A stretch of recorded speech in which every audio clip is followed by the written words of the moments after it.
Okay, Bismillahirrahmanirrahim. My dear students, uh, so far we have gone through a bit of programming. हमने programming में देखा कि एक programme जो है बहुत सारे इंस्ट्रक्शंस होते हैं, उस पर मुश्तमिल होता है, लाइंस ऑफ कोड होता है। ठीक है, ये लाइंस ऑफ कोड है बहुत सारे। और अगर हम वॉन न्यूमैन आर्किटेक्चर की बात करें तो स्टोर्ड प्रोग्राम कॉन्सेप्ट है, प्रोग्राम मेमोरी के अंदर पड़ा होता है और उससे जो है लाइन बाय लाइन चल रहा होता है। ठीक है, ये तो हमें सबको पता है। मैं चीज़ें ज़्यादा मुश्किल बनाने के बजाय मैं सिंप्लीफाई करके अगर आपको बताऊं तो प्रोग्रामिंग करने के कई तरीके हैं। प्रोग्रामिंग लैंग्वेजेस कई तरह की होती हैं। ठीक है, तो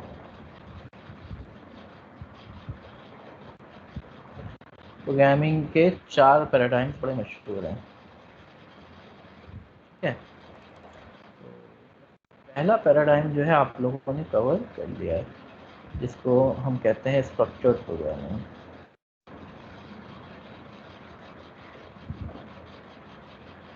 तो स्ट्रक्चर्ड प्रोग्रामिंग वही है जो अभी तक आप लोग पाइथन में करते आए हैं। ठीक है, structured approach to programming. Structured approach में क्या होता है, आप वो प्रोग्राम जब आप लिखते हैं तो एक वेल डिफाइंड स्ट्रक्चर फॉलो कर रहे होते हैं और कुछ ऐसी इंस्ट्रक्शंस होती हैं जिसको अवॉइड किया जाता है। एक्चुअली हुआ कुछ इस तरीके से प्रोग्रामिंग में इवॉल्व हुई है। जब हम असेंबली में प्रोग्रामिंग करते थे, बहुत ही लो लेवल लैंग्वेज होती थी प्रोग्रामिंग की, उसमें प्रॉब्लम ये होती थी, आपका प्रोग्राम चल रहा है, कई लाइनें लिखी हुई हैं, चलते चलते आप यहाँ से आपने एक इंस्ट्रक्शन लगाई गो टू की। ये जो गो टू की इंस्ट्रक्शन थी ना, ये सारा प्रोग्राम जो था ना उसका उसकी अंडरस्टैंडिंग को ना बहुत डिस्टर्ब कर देती थी। आप सोचें, एक प्रोग्राम में आपको एक जगह से दूसरी जगह भेजा जा रहा है, फिर दूसरी जगह से तीसरी जगह पे भेजा जा रहा है, तीसरी जगह से चौथी जगह पे, तो क्या प्रोग्राम का फ्लो आपकी समझ में आएगा? मुश्किल हो जाएगी ना, प्रोग्राम को समझना मुश्किल हो जाएगा। क्यों मुश्किल हो जाएगा प्रोग्राम को समझना? क्योंकि प्रोग्राम का फ्लो आपकी जब तक ये समझ में नहीं आएगा, आप ये नहीं समझ सकते कि प्रोग्राम में एक्चुअली हो क्या रहा है। ठीक है, तो ये जो गोटू थी ना, इसने बड़ा मुश्किल बनाया था असेंबली या इस तरह की। GW बेसिक में भी गोटू की स्टेटमेंट होती थी। तो जो नई लैंग्वेजेस आई उन्होंने गोटू को ख़त्म कर दिया या गोटू के इस्तेमाल को महदूद कर दिया। तो ये बात आपकी समझ में आ रही है माय डियर स्टूडेंट्स? तो ये स्ट्रक्चर्ड प्रोग्रामिंग आई, उसके बाद पहले जो प्रोग्रामिंग होती थी वो अनस्ट्रक्चर्ड होती थी। स्ट्रक्चर्ड प्रोग्रामिंग आई, उन्होंने बोला गोटू को ख़त्म कर दो भाई। अब गोटू जो है, गोटू से बहुत सारे फ़ायदे हासिल होते थे, तो उन्होंने बोला कि 3 चीज़ें प्रोग्रामिंग के अंदर होनी चाहिए, ये तीनों चीज़ों की मदद से जो कि अनस्ट्रक्चर्ड प्रोग्रामिंग में होते थे। पहला, सीक्वेंस, प्रोग्राम जो है सीक्वेंस में चलेगा। दूसरा, सिलेक्शन, सिलेक्शन से क्या मुराद है, इफ एल्स जो आप लोग पढ़कर आए हो। और तीसरी चीज़ आइट्रेशन। तो ये 3 चीज़ें हमारे पास स्ट्रक्चर्ड प्रोग्रामिंग में होती थी। अगर इन 3 चीज़ों की मदद से आप प्रोग्राम लिख सकते हो, जो काम कोटू के ज़रिए किया जाता था वो आइट्रेशन और सीक्वेंस की मदद से और सिलेक्शन की मदद से किया जा सकता है।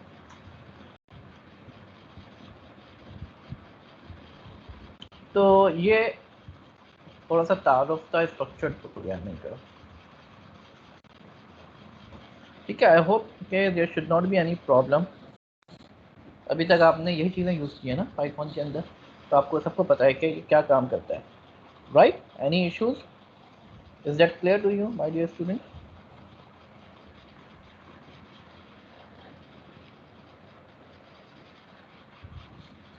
Just give me your feedback, everything is clear?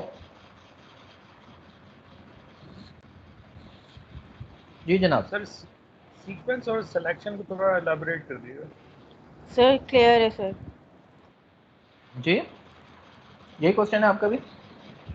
देखिए आइटरेशन तो लूप को कहते हैं, सीक्वेंस का मतलब है प्रोग्राम लाइन बाय लाइन चलेगा, एक लाइन के बाद दूसरी लाइन पे जाएगा, ये सीक्वेंस है। चाहे कोई भी स्टेटमेंट हो, एडिशन की हो, सब्ट्रैक्शन की हो। और सिलेक्शन का मतलब है, सिलेक्शन कह लें या कंडीशन कह लें, ये एक लाइन है या 4 लाइन है चले, और ये 4 लाइन है, ठीक है। अगर ए की वैल्यू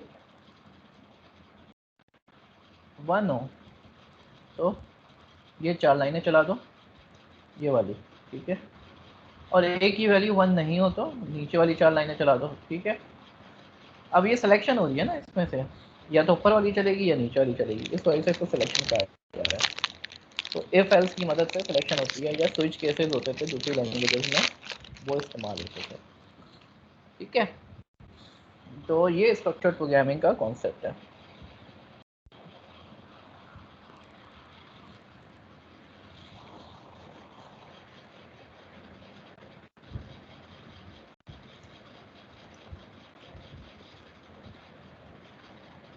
उसके बाद आई ऑब्जेक्ट ओरिएंटेड प्रोग्रामिंग।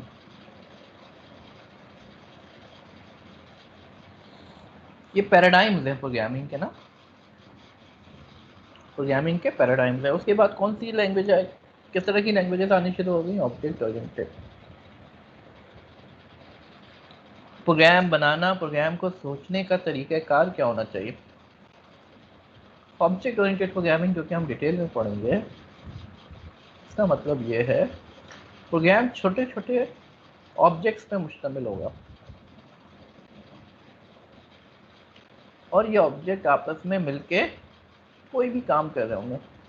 तो जब भी प्रोग्राम बनाओगे सोचोगे कि मेरे प्रोग्राम में ऑब्जेक्ट्स कौन से होंगे, तो आपकी सोच जो है, आपकी ओरिएंटेशन जो है क्या होगी, आपकी ओरिएंटेशन कह लें या आपका सोच का दायरा कार जो है वो ऑब्जेक्ट्स की फॉर्म में होगा, ठीक है।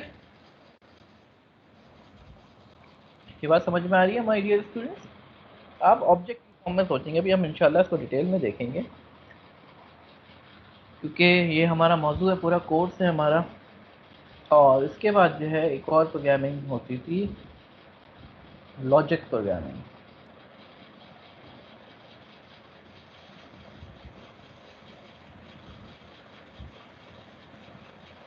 तो ये जो है लॉजिक प्रोग्रामिंग जो है, उसमें आप पहले जो है ये रूल बेस्ड सिस्टम्स के लिए ज़्यादा इस्तेमाल होता है, जैसे इसकी बेस्ट एग्जांपल जो है प्रोलॉग है, प्रोलॉग, ठीक है। तो इसमें आप रूल्स लिखते हैं प्रोग्राम के फॉर एग्जांपल एक रूल ये हो सकता है कि पाइथन के कोर्स में पास होने के लिए 70% मार्क्स लाना लाजमी है, ये एक रूल हो सकता है। एक रूल ये हो सकता है कि अहमद ने पाइथन के कोर्स में 85 मार्क्स लिए। इन दोनों रूल को मिलाएं तो हमें ये समझ में आता है कि भाई अहमद ने पाइथन पास कर लिया है, क्योंकि पासिंग क्राइटेरिया 70% मार्क्स था और अहमद ने 85 मार्क्स लिए हैं, तो अहमद ने पास कर लिया। तो लॉजिक प्रोग्रामिंग में आप प्रेडिकेट कैलकुलस, प्रेडिकेट लॉजिक की बुनियाद पर स्टेटमेंट्स लिखते हैं। तो किसी ने प्रोलॉग पे काम किया हो, आप रूल्स लिखते हैं, कुछ रूल्स आप खुद से लिखोगे, कुछ नए रूल्स जो है आपका प्रोग्राम निकाल लेगा, और उन रूल्स की बुनियाद के ऊपर आपका पूरा सिस्टम बनेगा। तो एआई बेस्ड सिस्टम बहुत सारे पहले लॉजिक प्रोग्रामिंग लैंग्वेज की बुनियाद पर बने। और आगे चले अगर, तो हमारे पास एक और अप्रोच है जो कि फंक्शनल प्रोग्रामिंग कहलाती है।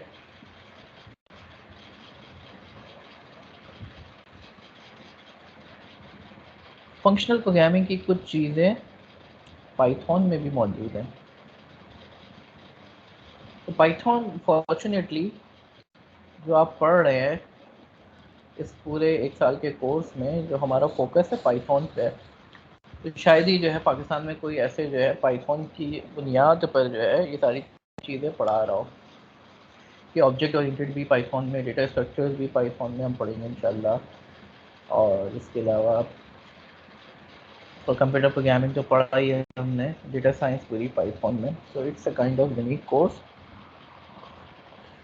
तो फंक्शनल प्रोग्रामिंग भी जो है ना, खुशकिस्मती से हमारी पाइथन में बहुत सारी चीज़ें मौजूद हैं। फंक्शनल प्रोग्रामिंग में इस तरीके से होता है, हर चीज़ फंक्शंस की बुनियाद पर होती है। फंक्शंस तो आप लोगों ने पढ़ा हुआ है।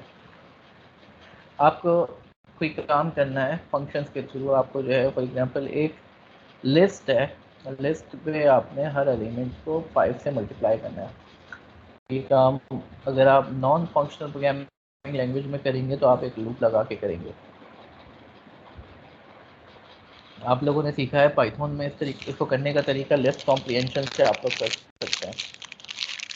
लेकिन जनाब एक और तरीका भी है इसको करने का, वो कहलाता है मैप का फंक्शन।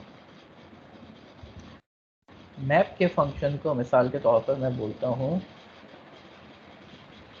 कि मैं तुम्हें एक लिस्ट दे रहा हूँ, लिस्ट एल दे रहा हूँ, और एक फंक्शन और दे रहा हूँ एफ, जो कि 5 से मल्टीप्लाई करने का तरीका समझाएगा तुम्हें।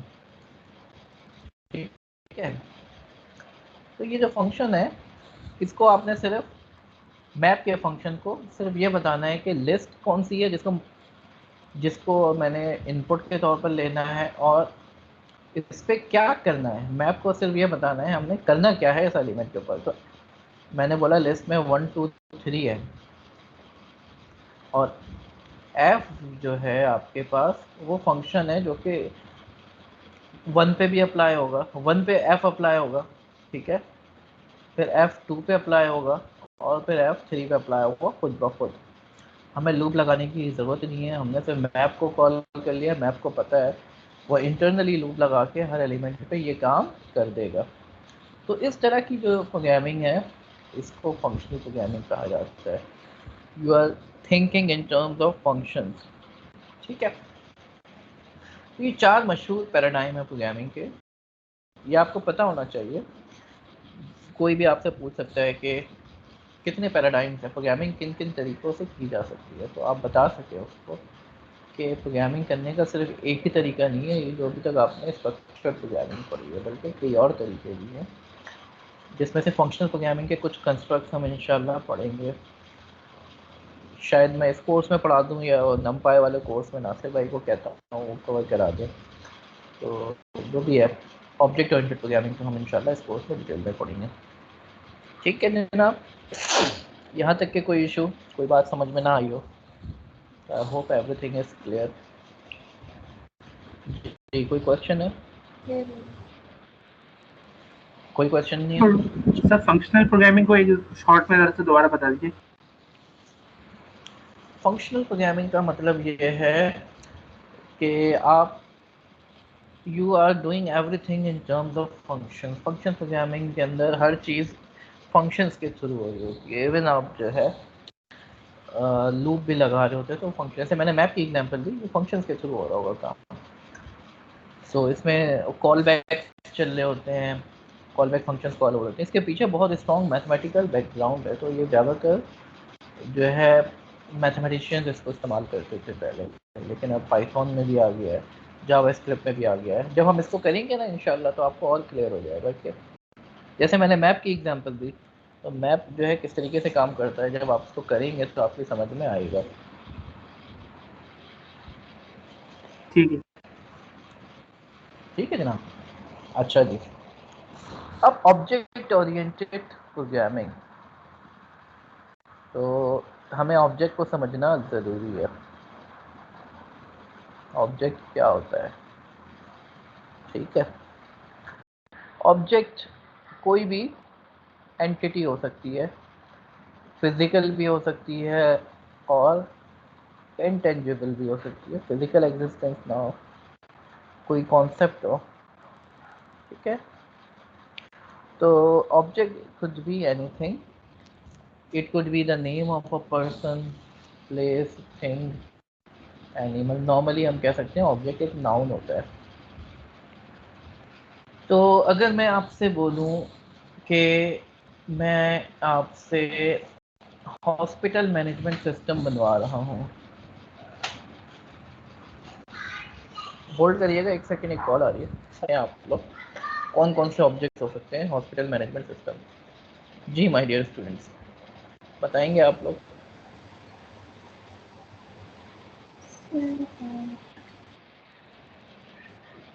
जी जी बताएं।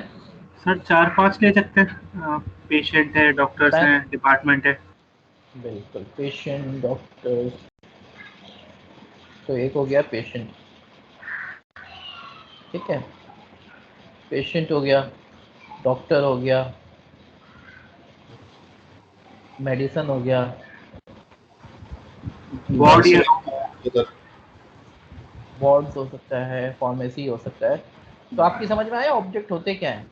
ये नाउन्स होते हैं, ठीक है। अब कुछ स्टूडेंट्स ना गलती करते हैं ऑब्जेक्ट बनाते हुए ना, वो नाउन के बजाय जो है ना वर्ब को भी जो है ऑब्जेक्ट बना देते हैं, ठीक है। तो पेशेंट, डॉक्टर, मेडिसन, वार्ड्स, ये सारी चीज़ें आपकी ऑब्जेक्ट्स होती हैं, ठीक है। तो अब ऑब्जेक्ट के दो बुनियादी चीज़ें होती हैं, कंस्टिट्यूएंट्स कह लें। Object comprises two important things, one is data and the second one is behaviour. Data और बिहेवियर, ठीक है जनाब अली, ये बात समझ में आई? मिसाल के तौर पर पेशेंट है, पेशेंट का क्या डेटा होगा? सर सर मेडिकल हिस्ट्री होगी। जी सर। सबसे इम्पोर्टेंट तो नाम होगा ना पेशेंट। जी sir, name, age and name, medical history. Age भी लेते हैं हम पेशेंट से, कोई भी डॉक्टर में जाता है, डॉक्टर के पास जाता है। कॉन्टैक्ट नंबर भी लेते हैं उसका, जी, जेंडर भी हो सकता है। जेंडर भी हो सकता है, ठीक है, मेडिकल हिस्ट्री। वगैरह। मेडिकल हिस्ट्री हो गई, डिजीज कौन सी है उसको, ठीक है। तो ये तो डेटा हो गया, इस डेटा को हम अपने पास सेव करेंगे। अगर आपसे मैं पूछूं पाइथन में अभी तक आपने जितना पढ़ा है, ये डेटा कहाँ सेव करोगे? कहाँ सेव करोगे भाई? डेटा सेव करने के लिए क्या करते हैं हम? जी बताइए। सर डेटाबेस यूज करेंगे। लिस्ट बना लेंगे या फिर लिस्ट बना, डिक्शनरी। वेरिएबल बनाएंगे ना, वेरिएबल होगा। एक नेम का वेरिएबल हो गया, एक एज का हो गया, एक कॉन्टेक्ट का वेरिएबल हो गया, कॉन्टेक्ट नंबर, और एक डिजीज की इंफॉर्मेशन। ऐसे ही करोगे, ठीक है। तो ये वेरिएबल भी कह सकते हैं इसको, इसके और भी नाम है स्टूडेंट्स, इसका नाम एट्रीब्यूट भी है, ठीक है। इसका नाम एट्रीब्यूट, मेंबर वेरिएबल भी कहते हैं इसको, प्रॉपर्टी भी कहते हैं इसको, स्टेट भी कहते हैं, ठीक है। अब एक चीज और होती है, बिहेवियर। मिसाल के तौर पर पेशेंट का क्या बिहेवियर होगा? पेशेंट, बिहेवियर से मुराद है वो जो चीज़ें जो कि पेशेंट करता है, पेशेंट क्या क्या चीज़ें कर सकता है, वर्ब्स आपके ना। तो पेशेंट क्या क्या कर सकता है? पेशेंट जो है मिसाल के तौर पर डॉक्टर से अपॉइंटमेंट ले सकता है, ठीक है। तो वो तमाम एक्शंस जो कि परफॉर्म कर सकता है ऑब्जेक्ट, वो उसके ऑपरेशंस भी कहते हैं, प्रोसीजर्स, मेथड्स, एक्शंस, तमाम चीज़ें, ठीक है। तो ये स्टेट थी हमारे पास, ऊपर स्टेट आ रही थी और नीचे क्या आ रही थी? बिहेवियर। तो बिहेवियर में क्या क्या चीज़ें आएंगी? यानी आपको बोला जाए कि आपको एक सॉफ्टवेयर बनाना है, ठीक है। तो क्लाइंट आए बोले भाई मुझे सॉफ्टवेयर बनाना है, तो स्ट्रक्चर्ड प्रोग्रामिंग में हम जो है ना किस फॉर्म में सोचते हैं नॉर्मली? नॉर्मली हम, माय डियर स्टूडेंट्स, हम फंक्शंस की फॉर्म में सोचते हैं, लेकिन यहाँ पर हम ऑब्जेक्ट्स की फॉर्म में सोचेंगे। हम सोचेंगे हमारे सिस्टम के अंदर कौन कौन से ऑब्जेक्ट्स होंगे। तो देखें, हमें जो है ना थोड़ा सा सॉफ्टवेयर इंजीनियरिंग को भी समझना ज़रूरी है। सॉफ्टवेयर इंजीनियरिंग, ठीक है, सॉफ्टवेयर इंजीनियरिंग से क्या मुराद है, सॉफ्टवेयर बनेगा कैसे, ये आना चाहिए ना आप लोगों को। अगर सॉफ्टवेयर इंजीनियरिंग आपको सही तरीके से नहीं आएगी तो आप कैसे बड़े बड़े सॉफ्टवेयर बनाओगे। सॉफ्टवेयर इंजीनियरिंग की पूरी टेक्निक्स आपको आनी चाहिए। सॉफ्टवेयर इंजीनियरिंग में हमें पूरी लाइफ साइकिल मैनेज करनी पड़ती है सॉफ्टवेयर की। सॉफ्टवेयर जो है ना उसकी पूरी एक लाइफ साइकिल होती है, उसको मैनेज करना पड़ता है।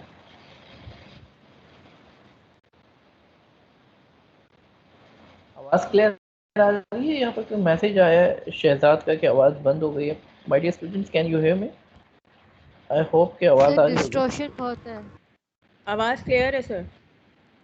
क्लियर है? हाँ, डिस्टॉर्शन तो नहीं होनी चाहिए। यहाँ पे तो कोई नहीं बात कर रहा मेरे अलावा। क्लियर है सर। एनीवेज, तो देखिए सॉफ्टवेयर के अंदर जो है ना हमें सबसे पहले एनालिसिस करनी पड़ती है, ठीक है, एनालिसिस, ठीक है, फिर डिज़ाइन,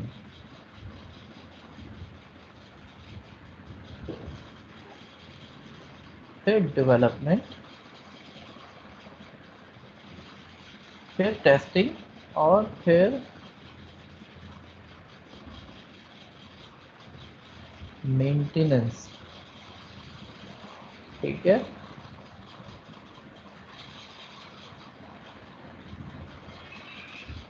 तो एनीवेज, तो एनालिसिस का मतलब क्या है, रिक्वायरमेंट्स गैदर करना, सॉफ्टवेयर में क्या रिक्वायरमेंट्स हैं, ठीक है, रिक्वायरमेंट्स को समझना, उसके बाद डिज़ाइन करना सॉफ्टवेयर को, ठीक है, सॉफ्टवेयर की डिज़ाइनिंग। तो जब डिज़ाइनिंग कंप्लीट हो जाएगी स्टूडेंट्स, उसके बाद हम डेवलपमेंट की तरफ जाएंगे। तो अगर आपका डिज़ाइन अच्छा नहीं है सॉफ्टवेयर का, तो आपको पता है अगर एक बिल्डिंग का डिज़ाइन सही नहीं हो, भले जितनी मेहनत बिल्डिंग बनाने पे कर लो, लेकिन अगर उसका डिज़ाइन सही नहीं बनाया तो बिल्डिंग गिर जाएगी। इसीलिए डिज़ाइन जो है ना बहुत इम्पोर्टेंट स्टेप है।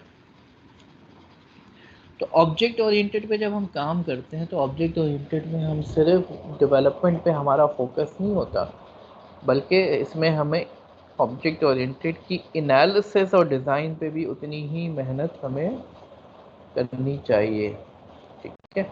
एक अच्छा एनालिसिस आपने किया, अच्छी डिज़ाइनिंग की आपने, तो फिर आपकी डेवलपमेंट भी आसान हो जाएगी, ठीक है। तो पीछे आते हैं, तो एनालिसिस, डिज़ाइन एंड प्रोग्रामिंग या डेवलपमेंट के एलिमेंट्स को, ये तमाम चीज़ें सॉफ्टवेयर डेवलपमेंट का पार्ट है, ठीक है।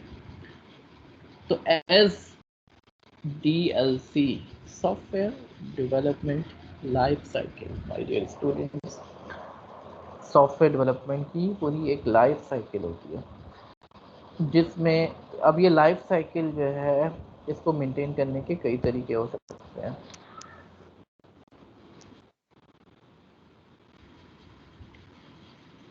अच्छा उसामा, एनालिसिस पहले की जाती है, डिज़ाइनिंग बाद में होती है, ठीक है। एनालिसिस नहीं करोगे तो डिज़ाइन कैसे करोगे भाई, ठीक है। अच्छा, आप लोगों में से बहुत सारों ने जो है ऑब्जेक्ट ओरिएंटेड प्रोग्रामिंग का कोर्स पहले भी पढ़ा होगा, सॉफ्टवेयर इंजीनियरिंग का भी आपको पता होगा, ठीक है। तो शायद आपको जो है ये चीज़ें रिपीट हो रही हो, लेकिन ये बड़ा इम्पोर्टेंट है। इसमें हम इंशाल्लाह कुछ डिज़ाइन पैटर्न्स भी पढ़ेंगे, ठीक है। तो इंशाल्लाह काफ़ी फ़ायदा होगा आपको इससे। ना सिर्फ ये कि डेटा साइंस अगर आप इन जनरल सॉफ्टवेयर डेवलपमेंट करना चाह रहे हैं उसमें भी ये चीज़ें अप्लाई होंगी। पहली बात तो देखें, मुख्तलिफ़ कंपनियां जो है ना मुख्तलिफ़ तरीक़ों से सॉफ्टवेयर को मैनेज करती हैं। सॉफ्टवेयर डेवलपमेंट को मैनेज करने के मुख्तलिफ़ तरीके हैं। हार्डवेयर में जो है ना, नॉर्मली हार्डवेयर में भी एक लाइफ साइकिल होती है। जो फेजेस हैं वो यही रहते हैं, एनालिसिस, डिज़ाइन। पहला फेज़ एनालिसिस का है, ठीक है। दूसरा फेज डिज़ाइन का है इन जनरल, ठीक है। तीसरा फेज डेवलपमेंट का है। चौथा फेज जब सॉफ्टवेयर बन जाता है तो उसकी क्या करनी पड़ती है, टेस्टिंग। और पांचवा फेज क्या है, मेंटेनेंस। अच्छा, इसमें ये चीजें अगर लाइन से सीक्वेंस में कर रहे हैं और सीक्वेंस आगे पीछे ना करें तो ये होता तो है, लेकिन नॉर्मली हार्डवेयर में ऐसा होता है। हार्डवेयर होता है ना, हार्डवेयर में एनालिसिस करनी है, एक दफ़ा कर लो भाई, उसके बाद डिज़ाइन पे मूव कर गए, उसके बाद जो है ना एनालिसिस पे दोबारा नहीं जा सकते। You can not go back, back tracking नहीं हो सकती। तो ये हार्डवेयर में तो ठीक है, लेकिन सॉफ्टवेयर में अगर बैक ट्रैकिंग ना करे तो बाद औक़ात जो है प्रोजेक्ट आगे बढ़ ही नहीं सकता, ठीक है। बाद औक़ात सॉफ्टवेयर में रिक्वायरमेंट जो है इतनी क्लियर नहीं होती कि आप जो है, अब जब तक कि रिक्वायरमेंट क्लियर नहीं है, 2 साल हो गए, 3 साल हो गए, बैठे थोड़ी रहोगे। तो बाद औक़ात आपको आगे बढ़ जाना होता है, जैसे जैसे रिक्वायरमेंट आएंगी दोबारा एनालिसिस कर लो। तो आपकी यू कैन आवाज गो में बैक फ्रॉम बहुत ज्यादा डिस्टॉर्शन है, आप काइंडली सर बंद करके दोबारा से ऑन कर लें। आई थिंक सर काफी शोर है पीछे से। अच्छा सर अच्छा, बिल्कुल एक क्लियर है सेकंड, आवाज। मैं फिर क्लियर है, मैं अपना नेट जो है ना देख लेता हूँ।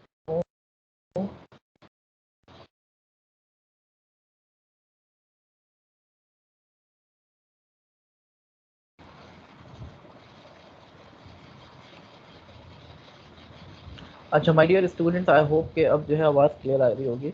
मैंने जो है नेट भी चेंज कर दिया है, ये ज़्यादा बैंडविड्थ वाला नेट है। तो right, can you hear me clearly now? Yes sir. चलें, वेरी गुड।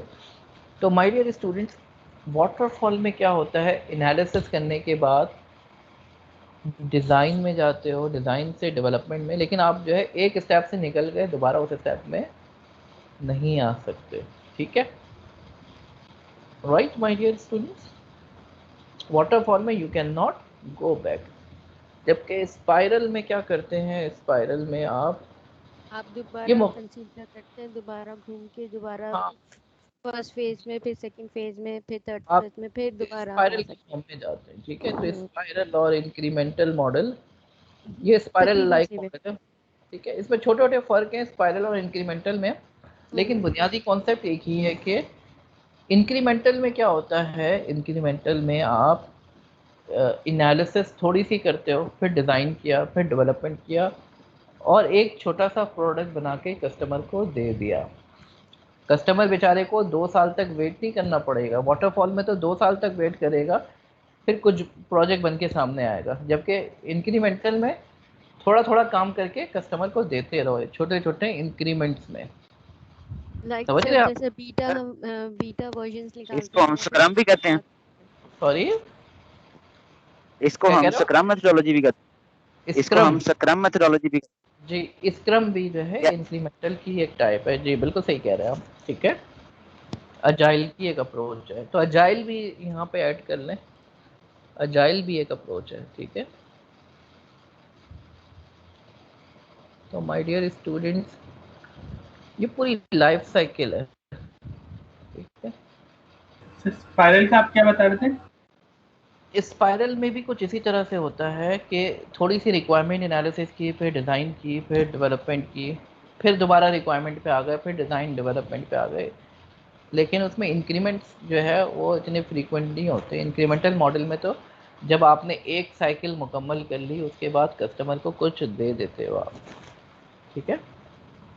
तो इसके अलावा स्पाइरल में थोड़ी सी रिस्क मैनेजमेंट भी करनी पड़ती है। रिस्क मैनेजमेंट समझते हैं आप? प्रोजेक्ट के मुख्तलिफ रिस्क होते हैं। प्रोजेक्ट जो है हो सकता है कि नाकाम हो जाए, हो सकता है आपका डेवलपर, आपका टीम का बंदा जो है आपको छोड़ के चला जाए, तो ये रिस्क हो सकता है कि मुल्क में स्ट्राइक हो जाए, छुट्टियां पड़ जाएं अचानक से, ये भी रिस्क हो सकता है आपकी कंपनी में आग लग जाए। तो ये तमाम रिस्क को कंसीडर करना पड़ता है, ठीक है। तो सॉफ्टवेयर इंजीनियरिंग भी बड़ा इंपॉर्टेंट है, इसकी और ज़्यादा डिटेल में नहीं जा रहा मैं। तो ऑब्जेक्ट ओरिएंटेड एनालिसिस और डिज़ाइन, ये दोनों चीज़ें हम सीखेंगे किस तरीके से करनी पड़ेंगी, ठीक है। एनालिसिस में हम रिक्वायरमेंट्स गैदरिंग करते हैं, कस्टमर से रिक्वायरमेंट्स हासिल करते हैं, उसके कुछ तरीके हैं, हम किस तरीके से रिक्वायरमेंट्स को एनालाइज करेंगे, ठीक है। और SRS उसके बाद हाँ SRS वगैरह बनते हैं, बिल्कुल। तो उसके बाद डिज़ाइनिंग आपकी आती है, ठीक है। डिज़ाइन किस तरीके से आप सॉफ्टवेयर को अच्छे तरीके से कर सकते हैं, ठीक है। तो इसमें जो है फिर उसके बाद डिज़ाइन बन गया तो फिर डेवलपमेंट। तो object oriented analysis, design, development, इस पर बाकायदा किताबें मौजूद हैं। एक किताब मैंने आपसे शेयर की है, बड़ी अच्छी किताब है, पाइथन पे लिखी गई है। वो पाइथन में किस तरीके से ऑब्जेक्ट ओरिएंटेड प्रोग्रामिंग करनी चाहिए, डिज़ाइनिंग किस तरीके से करनी चाहिए, ठीक है। तो ऑब्जेक्ट ओरिएंटेड प्रोग्रामिंग जनाब आली आजकल की दुनिया में, ठीक है, 21st सेंचुरी में जितनी भी डेवलपमेंट हो रही है वो आइट्रेटिव है। आइट्रेटिव का मतलब है ऐसा नहीं है कि एक ही साइकिल में सब कुछ बन जाए, यानी आपने स्टेप 1 से स्टार्ट किया और वाटरफॉल मॉडल लगाया, एनालिसिस की, डिज़ाइन की, डेवलपमेंट की और मेंटेनेंस की, तो स्टेप 1 से लेके आखिर पे पहुंचे और पूरी प्रोजेक्ट बन गया, ऐसा नहीं है। बल्कि जनाब आली आपको थोड़ी सी एनालिसिस, डिज़ाइन, डेवलपमेंट की, उसके बाद दोबारा से हो सकता है कि फिर से एनालिसिस करने पड़े, ठीक है। तो एनालिसिस आपकी रिपीट हो रही होगी, डिज़ाइन रिपीट हो रही होगी, डेवलपमेंट आपकी रिपीट हो रही होगी। तो इंक्रीमेंट्स की फॉर्म में आइट्रेटिव डेवलपमेंट होती है।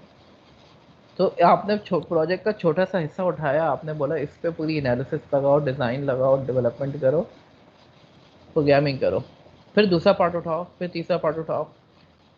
तो प्रोजेक्ट को छोटे छोटे पीसेस में बनाया जाता है। जो अजाइल की बात कर रहे थे, स्क्रम की बात कर रहे थे, वो यही है। स्क्रम में भी ऐसे ही किया जाता है, ठीक है। एक छोटा सा स्क्रम होता है 15 दिन का या 30 दिन का, उसमें ये सारे फेजेस पूरे अप्लाई किए जाते हैं, ठीक है। अच्छा, इनके साथ साथ जो है ना आपको थोड़ा सा यूएमएल भी जो है ना उसको भी इस्तेमाल करना पड़ता है। यूएमएल जो है unified Unified modelling Modeling language, Language. ठीक है। तो यूएमएल जो है उसमें बहुत सारी डायग्राम्स है, और आपको पता है कि एक डायग्राम जो है वो 1000 अल्फाज से बेहतर है। तो यूएमएल की डायग्राम बनाओगे आप तो उससे क्या फ़ायदा हासिल होता है, बहुत सारे फ़ायदे हासिल होते हैं। एक तो आपको चीज़ें समझ में आना शुरू हो जाती हैं, Object clear उसके हो जाता है. आप Behavior खुद क्लियर हो clear जाते हो हो। जाता है. फिर डॉक्यूमेंटेशन भी हो रही है ना आपकी, एक तरीके की डॉक्यूमेंटेशन है यूएमएल। उसके अलावा कोई दूसरा बंदा है, उसकी समझ में नहीं आ रहा तो वो उसको समझा सकते हो आप अच्छे तरीके से। एक्सक्यूज मी सर, तो जी ये बोल, यूएमएल का एब्रीविएशन क्या है? यूनिफाइड मॉडलिंग लैंग्वेज, ठीक है, unified modelling language. Sir scrum और यूएमएल में कोई डिफरेंस है या एक ही चीज़ है, डिफरेंट चीज़ों को डिफाइन कर रही है? स्क्रम तो एक अप्रोच है ना बेटा, स्क्रम एक अप्रोच है, और उस अप्रोच में आप जो है बहुत सारी, यूएमएल एक टूल है, ठीक है, इसको इस्तेमाल किया जाता है। यूएमएल जो है डायग्राम बनाने का नोटेशन है, ठीक है, उसमें बहुत Designing सारी डायग्राम, डिज़ाइनिंग की तरीक़ाकार है। एक स्क्रम जो है वो तो पूरी एक मेथोडोलॉजी है ना, उसमें बहुत सारे स्टेप्स हैं। तो स्क्रम एक बिगर पिक्चर है, यूएमएल उसके अंदर एक छोटा सा टूल है, छोटी सी लैंग्वेज है जिसको इस्तेमाल किया जाता है, ठीक है। तो यूएमएल की बहुत सारी डायग्राम्स हैं जिसके बारे में मैं आपको बता देता हूँ। क्लास डायग्राम हम सीखेंगे इंशाल्लाह, class diagram, use case diagram, sequence diagram, activity diagram, state diagram, ठीक है। और बहुत सारी तकरीबन 13-14 डायग्राम्स हैं जो कि बनाई जा सकती हैं यूएमएल के अंदर, ठीक है। उसमें से कुछ डायग्राम्स हम सीखेंगे बनाना। तो अब आते हैं ज़रा ऑब्जेक्ट के ऊपर। ये डायग्राम जो है इनकी तफसील मैं अभी नहीं बता रहा आपको, इंशाल्लाह I will discuss with you all the details. ठीक है, तो अभी हम बात कर चुके हैं क्लास ऑब्जेक्ट के ऊपर कि ऑब्जेक्ट में दो चीज़ें होती हैं, एक होता है डेटा और एक होता है behaviour.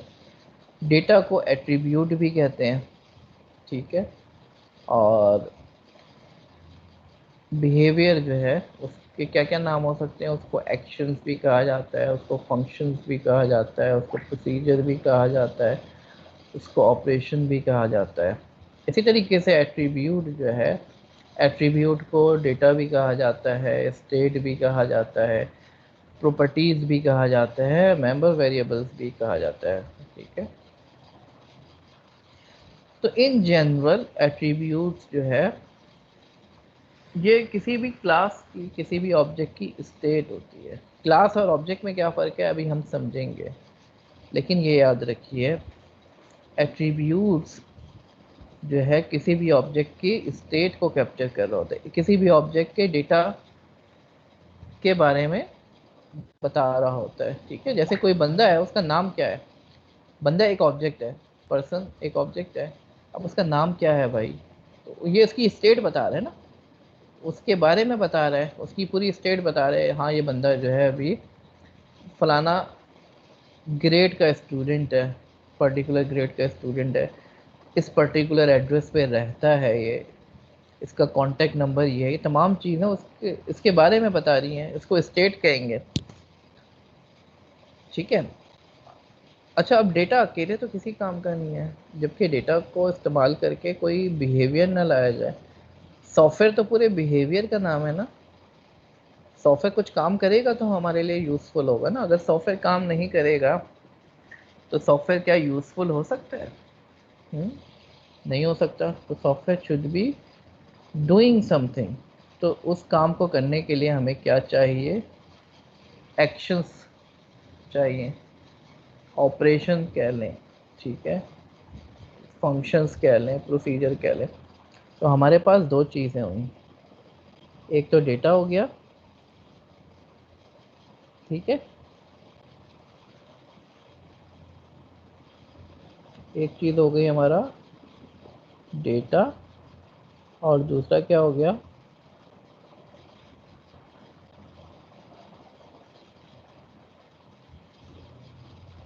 Behaviour.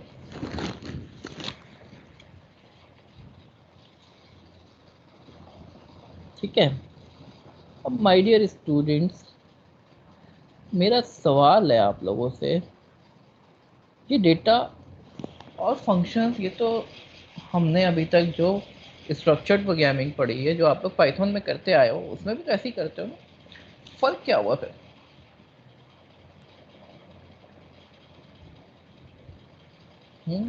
Sir please repeat the question. मेरा क्वेश्चन ये है बेटा, डेटा और बिहेवियर ये तो स्ट्रक्चर्ड प्रोग्रामिंग में भी होती थी, तो क्या फ़र्क है स्ट्रक्चर्ड प्रोग्रामिंग और ऑब्जेक्ट ओरिएंटेड प्रोग्रामिंग में? सर हम एक बिहेवियर को एक ऑब्जेक्ट के थ्रू डिफाइन करते हैं, उसमें मे बी शायद sir, I think so sir, जैसे अगर मैंने ऑब्जेक्ट ओरिएंटेड प्रोग्रामिंग का थोड़ा पढ़ा हुआ है तो सर उसमें इनहेरिटेंस लगती है, इनकैप्सुलेशन लगती है शायद से। लेकिन मेरा क्वेश्चन डायग्राम जी, सर आपने क्या क्वेश्चन किया है, स्कैटर डायग्राम में और इसमें डिफरेंस पूछ रहे हैं आप? मैं पूछ रहा हूँ बेटा, ये डेटा और बिहेवियर तो आपके पास स्ट्रक्चर्ड प्रोग्रामिंग में भी होती है ना, स्ट्रक्चर्ड प्रोग्रामिंग जो हम पाइथन में अभी तक किया हमने, ये यस सर। जावा में भी कर सकते हैं, सी में भी कर सकते हैं, तो उसमें और ये ऑब्जेक्ट ओरिएंटेड प्रोग्रामिंग में क्या फ़र्क हुआ? सर डेटा जो है वो प्रोसेस्ड फॉर्म में होता है। किस फॉर्म में? सर प्रोसेस्ड होता है डाटा हमारे पास, लाइक नहीं नहीं नहीं, देखो बेटा मैं एक्सप्लेन करता हूँ, होता कुछ इस तरीके से है, अभी तक पाइथन में आपने प्रोग्रामिंग की है, नोटबुक भी बनाई है आपने, तो ये आपका डेटा आपने डिफाइन किया, ठीक है, अब कोड चल रहा है चल रहा है चल रहा है, अब यहाँ पे जाके आपने एक फंक्शन बनाया, डेफ लिख के फंक्शन बनाया, और उसमें इस डेटा को इस्तेमाल कर लिया, ठीक है, यहाँ पे इसको इस्तेमाल कर लिया, अब 10,000 लाइनें गुजरी, उसके बाद कहीं और जाके इस्तेमाल कर लिया, ठीक है। फिर 10,000 लाइनों के बाद कहीं और जाके क्या आपको याद रहेगा मेरा डेटा कहाँ कहाँ यूज़ हो रहा है, कहाँ कहाँ इसको रेफ़र किया जा रहा है, कितना मुश्किल होगा। कैन यू अंडरस्टैंड इट कि अगर आपका डेटा जो है, एक आपका डेटा बहुत सारी जगहों पे इस्तेमाल हो रहा है और ये पूरे आपका कोड जो है मिसाल के तौर पर 1,00,000 लाइन का कोड है, विंडोज़ का कोड 1,00,000 लाइन का होगा, तो क्या इसको मैनेज करना आसान होगा क्या है? कितना मुश्किल हो जाएगा समझ में? हाँ सर जी। Object oriented sir more secure है और स्ट्रक्चर्ड प्रोग्रामिंग लेस सिक्योर है सर। वो हमारे पास ऑब्जेक्ट्स में हमारे पास डेटा जो है डिवाइड हो जाता है छोटे छोटे ऑब्जेक्ट्स में। ऑब्जेक्ट ओरिएंटेड जो है वो सर स्ट्रक्चर्ड प्रोग्रामिंग का एक फोकस्ड वर्जन कह सकते हैं सर, कि हमारे पास ऑब्जेक्ट्स होते हैं सर। हाँ हाँ, अब आपने बिल्कुल सही कहा, क्योंकि आप क्या कर रहे हो ऑब्जेक्ट ओरिएंटेड के अंदर जो है ना, आपने डेटा और मेथड को एक जगह पे, ये डेटा है और इस डेटा को जो जो एक्सेस कर रहा है उनको एक एक साथ रखो, एक ग्रुप बना के, ठीक है। ये ये पूरा एक ग्रुप बन गया, इसमें मौजूद है, ठीक है। इसी तरीके से कई ग्रुप्स होंगे, कई ऑब्जेक्ट्स होंगे, लेकिन जो डेटा होगा वो उसके साथ होगा। 2 मिनट रुकते हैं, ज़रा अजान हो जाए फिर कंटिन्यू करते हैं।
ओके माय डियर स्टूडेंट, तो जनाब हम बात कर रहे थे कि नॉर्मल जो लैंग्वेज है, जो हमारे लिए नॉर्मल है एक्चुअली, जो अभी तक हमने पढ़ी है कि स्ट्रक्चर्ड प्रोग्रामिंग, उसके अंदर भी तो हम डेटा रखते हैं और मेथड रखते हैं। तो ऑब्जेक्ट ओरिएंटेड प्रोग्रामिंग में क्या ख़ास बात है? तो भाई बात इतनी सी है कि ऑब्जेक्ट ओरिएंटेड प्रोग्रामिंग में डेटा और उस डेटा के ऊपर जो जो मेथड काम करेंगे वो एक जगह पे कर देते हैं, ठीक है। तो आपके लिए आसानी हो जाएगी फिर, है ना, एक जगह पे मैनेज करना आसान हो गया, ढूंढना आसान हो गया, ठीक है। अब ये जो मेथड है ना, जिसको हम बिहेवियर भी कह रहे हैं, इस पे पाबंदी ये होती है कि ये बाहर का डेटा एक्सेस नहीं कर सकता इतने आसानी से। तरीके होते हैं उसको एक्सेस करने के, लेकिन नॉर्मली जो है ना, ये अपने डेटा पे ही काम करता है, ये बाहर के डेटा पे काम नहीं करता। नहीं करता। ठीक है, तो इससे चीज़ें आसान हो जाती हैं। देखें, अगर हम फुल लिबर्टी दे दें कि कोई भी मेथड किसी भी डेटा को एक्सेस कर सके, तो आप देखें ना कितना मुश्किल हो जाएगा। वो गोटू वाली प्रॉब्लम जो थी, वो प्रॉब्लम इसी वजह से आ रही थी ना कि ये इधर उधर भाग रहा था हमारा कोड, कभी इधर जा रहा है कभी उधर जा रहा है। कुछ इसी तरह की चीज़ यहाँ पे भी शुरू हो जाती। यानी और आसान कर दिया ऑब्जेक्ट ओरिएंटेड प्रोग्रामिंग ने, जो है ना, चीज़ों को रिस्ट्रिक्ट कर दिया कि तुम्हें अपने डेटा को ही एक्सेस करना अलाउड है, तुम बाहर के डेटा को एक्सेस नहीं कर सकते। अगर बाहर के डेटा को एक्सेस करना शुरू कर देगा तो फिर हमारे लिए समझना मुश्किल हो जाएगा कि कौन से डेटा को कौन एक्सेस कर रहा है।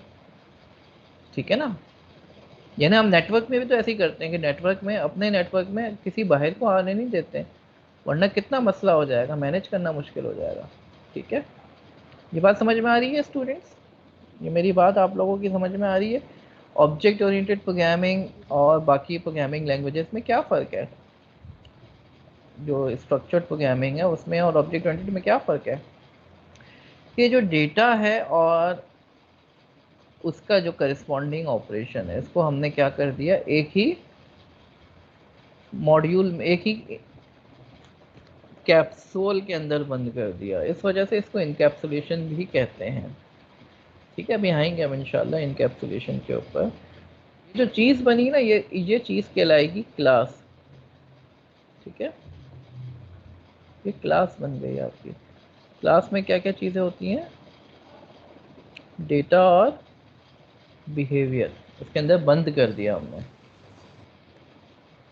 ठीक है, अभी हम इसकी और डिटेल में आते हैं। तो मिसाल के तौर पर जनाब आली, ऑरेंज, ऑरेंज जो है, ऑरेंज की क्या क्या प्रॉपर्टी होंगी? ऑरेंज का कीनू, उसका वेट होगा, ऑर्चर्ड यानी कौन से बाग से आया है वो, उसको कब पिक किया गया, डेट पिक्ड, और उसकी बास्केट, किस बास्केट में उसको डाला गया। ये चीज़ें क्या कहलाएंगी? इसकी जा सकता है या डिस्कार्ड किया जा सकता है। ठीक है, तो ये हमारे पास ये जो डायग्राम है ना, इसको कहते हैं क्लास डायग्राम। क्लास डायग्राम के अंदर हर क्लास के अंदर 3 सेक्शंस होते हैं। जैसे ये ऑरेंज की क्लास है, इसके 3 सेक्शंस हैं। ये ऑरेंज की जो क्लास है, इसके 3 सेक्शन हैं। पहले सेक्शन में क्लास का नाम, दूसरे सेक्शन में क्लास के एट्रीब्यूट्स, ये एट्रीब्यूट्स आ गए, और तीसरे सेक्शन में क्लास के मेथड्स या बिहेवियर। ठीक है, ये क्लास डायग्राम कहलाती है। माय डियर स्टूडेंट्स, ये बात आप लोगों की समझ में आ रही है? कोई कंफ्यूजन तो नहीं है? No sir. अच्छा, बाकी स्टूडेंट्स भी बता दें भाई, कोई कंफ्यूजन है? कुछ लोगों के लिए शायद ये बिल्कुल नया टॉपिक हो। ठीक है, तो सर क्लास बिहेवियर और थर्ड वाला क्या होता है अपना? क्लास का नाम आ गया। पहले क्लास का नाम क्या है? ऑरेंज। दूसरी क्या चीज़ है? एट्रीब्यूट या प्रॉपर्टी कह लें। और तीसरी चीज़ क्या है? बिहेवियर। ठीक है, ठीक है सर। नाम, एट्रीब्यूट और बिहेवियर, ये क्लास डायग्राम के अंदर होती हैं चीज़ें। ठीक है, ठीक है सर। अब इस ये प्लस जो लगा हुआ है ना, इसका भी एक ख़ास मतलब है, वो मैं भी आपको बताऊंगा। ठीक है, प्लस का क्या मतलब होता है, हम इंशाल्लाह ये हम पढ़ेंगे, पूरे कोर्स में हमने ये पढ़ना है। अब ऑब्जेक्ट ओरिएंटेड प्रोग्रामिंग जो है ना जनाब, इसके 3 पिलर्स हैं,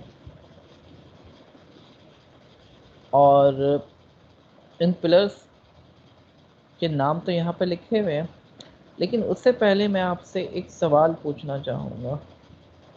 ऑब्जेक्ट ओरिएंटेड प्रोग्रामिंग को इस्तेमाल करने से क्या फ़ायदा हासिल होगा? हम वैसे भी तो प्रोग्रामिंग कर रहे थे ना, एक वजह तो मैंने बता ही दी थी अभी थोड़ी देर पहले। ठीक है, उसके उसी के बारे में चले बता दें पहले, या आपके जहन में कुछ और भी है? क्या फ़वाइद हासिल होंगे ऑब्जेक्ट ओरिएंटेड प्रोग्रामिंग को इस्तेमाल करने से? कोई बता सकता है मुझे? सर मॉड्यूलरिटी है, डेटा हाइडिंग है, आपका कोड रीयूजेबल है, फिर हाँ इनहेरिटेंस है। बिल्कुल सही है।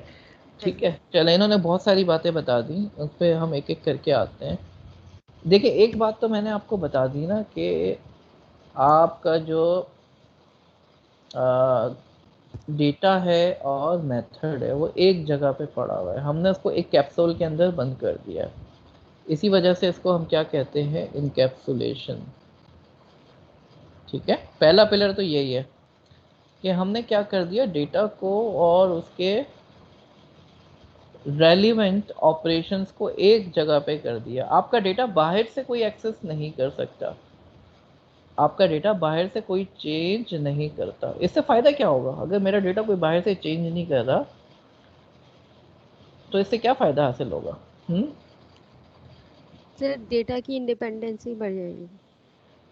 डेटा जो है ना, डेटा की कंसिस्टेंसी सबसे पहले सर जो है ना मेंटेन रहेगी। आपका डेटा कोई ख़राब नहीं कर सकता। आपको ही पता है ना, डेटा आपका, आपको ही पता है मेरा डेटा जो है उसको किस तरीके से हैंडल करना है। कोई बाहर से हैंडल करेगा डेटा ख़राब कर सकता है, ऑब्जेक्ट की स्टेट जो है इनकंसिस्टेंट कर सकता है।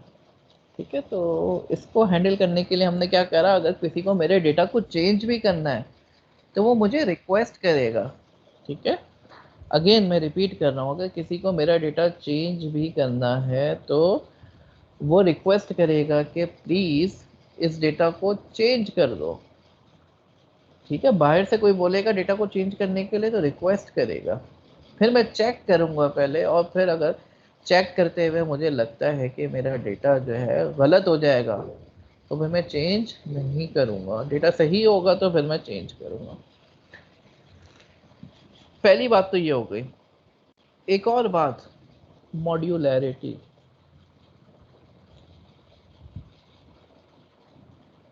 मॉड्यूलैरिटी मॉड्यूलैरिटी क्या होती है भाई?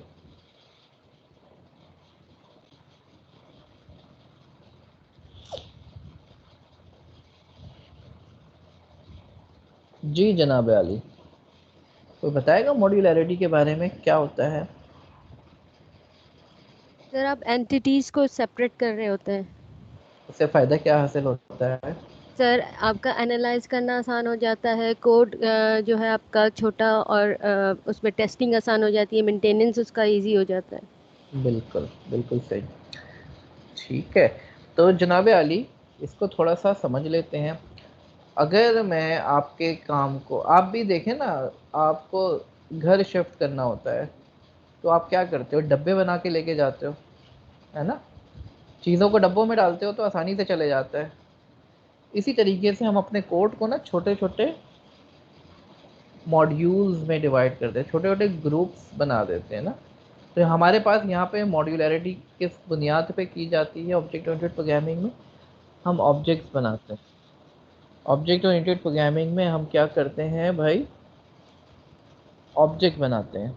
ठीक है, तो उससे फ़ायदा क्या हासिल होगा, ऑब्जेक्ट यानी चीज़ें ऑब्जेक्ट की फॉर्म में ऑर्गेनाइज कर रहे हैं, तो मॉड्यूल, एक मॉड्यूल है, एक बड़ा सा मॉड्यूल है, उसको सोच समझ के अच्छे तरीके से बनाया गया है तो उसको समझना आसान होगा। चीज़ों को मॉड्यूल की फॉर्म में सोचना आसान होता है। इस बात से एग्री करते हैं आप? फ़र्ज़ करें अगर आपकी एक किताब है और उसके अंदर बहुत बहुत बड़ी किताब है लेकिन एक ही चैप्टर है, तो आपको समझना कितना मुश्किल होगा।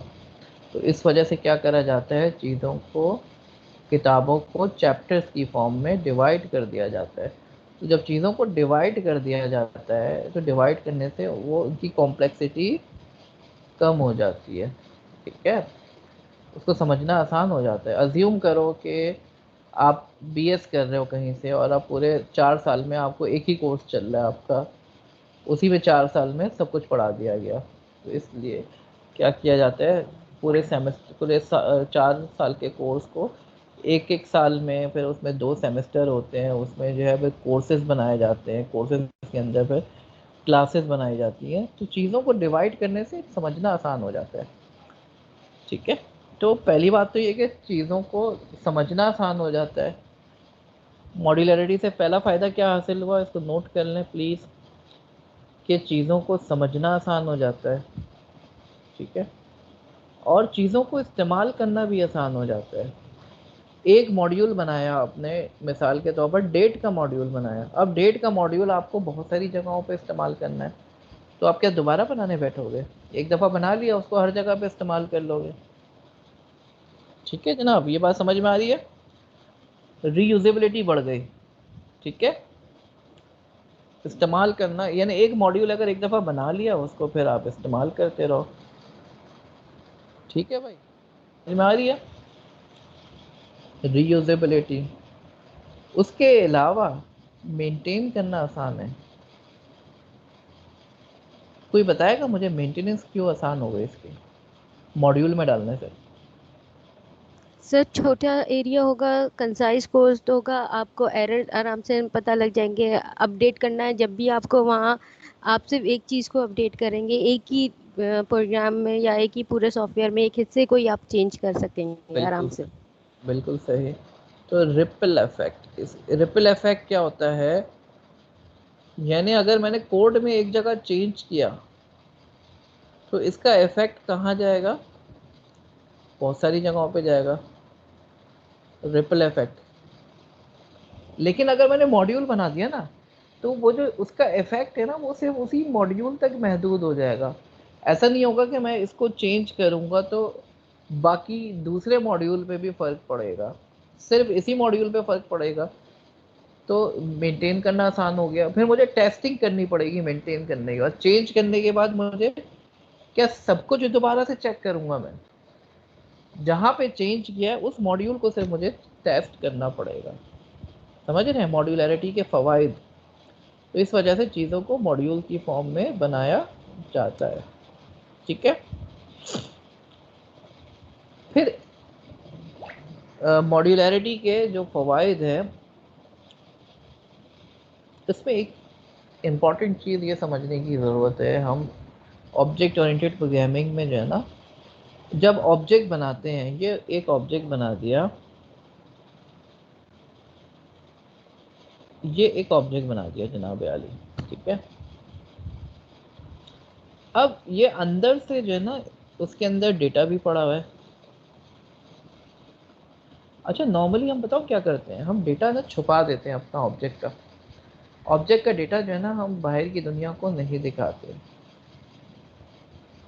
ठीक है, और इसके अंदर की जो इम्प्लीमेंटेशन डिटेल है वो भी हम छुपा देते हैं।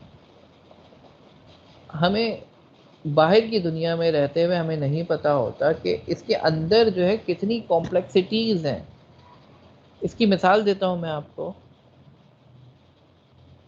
टीवी है, टीवी जो है अंदर से कैसे काम करता है क्या आपको पता है? नहीं पता। लेकिन उसने सिर्फ दो इंटरफेस दे दिए, दो बटन्स दे दिए हैं, दो बटन दे दिए उसने, टीवी ने। एक बटन दे दिया उसने चैनल चेंज करने के लिए, और एक बटन दे दिया उसने वॉल्यूम चेंज करने के लिए।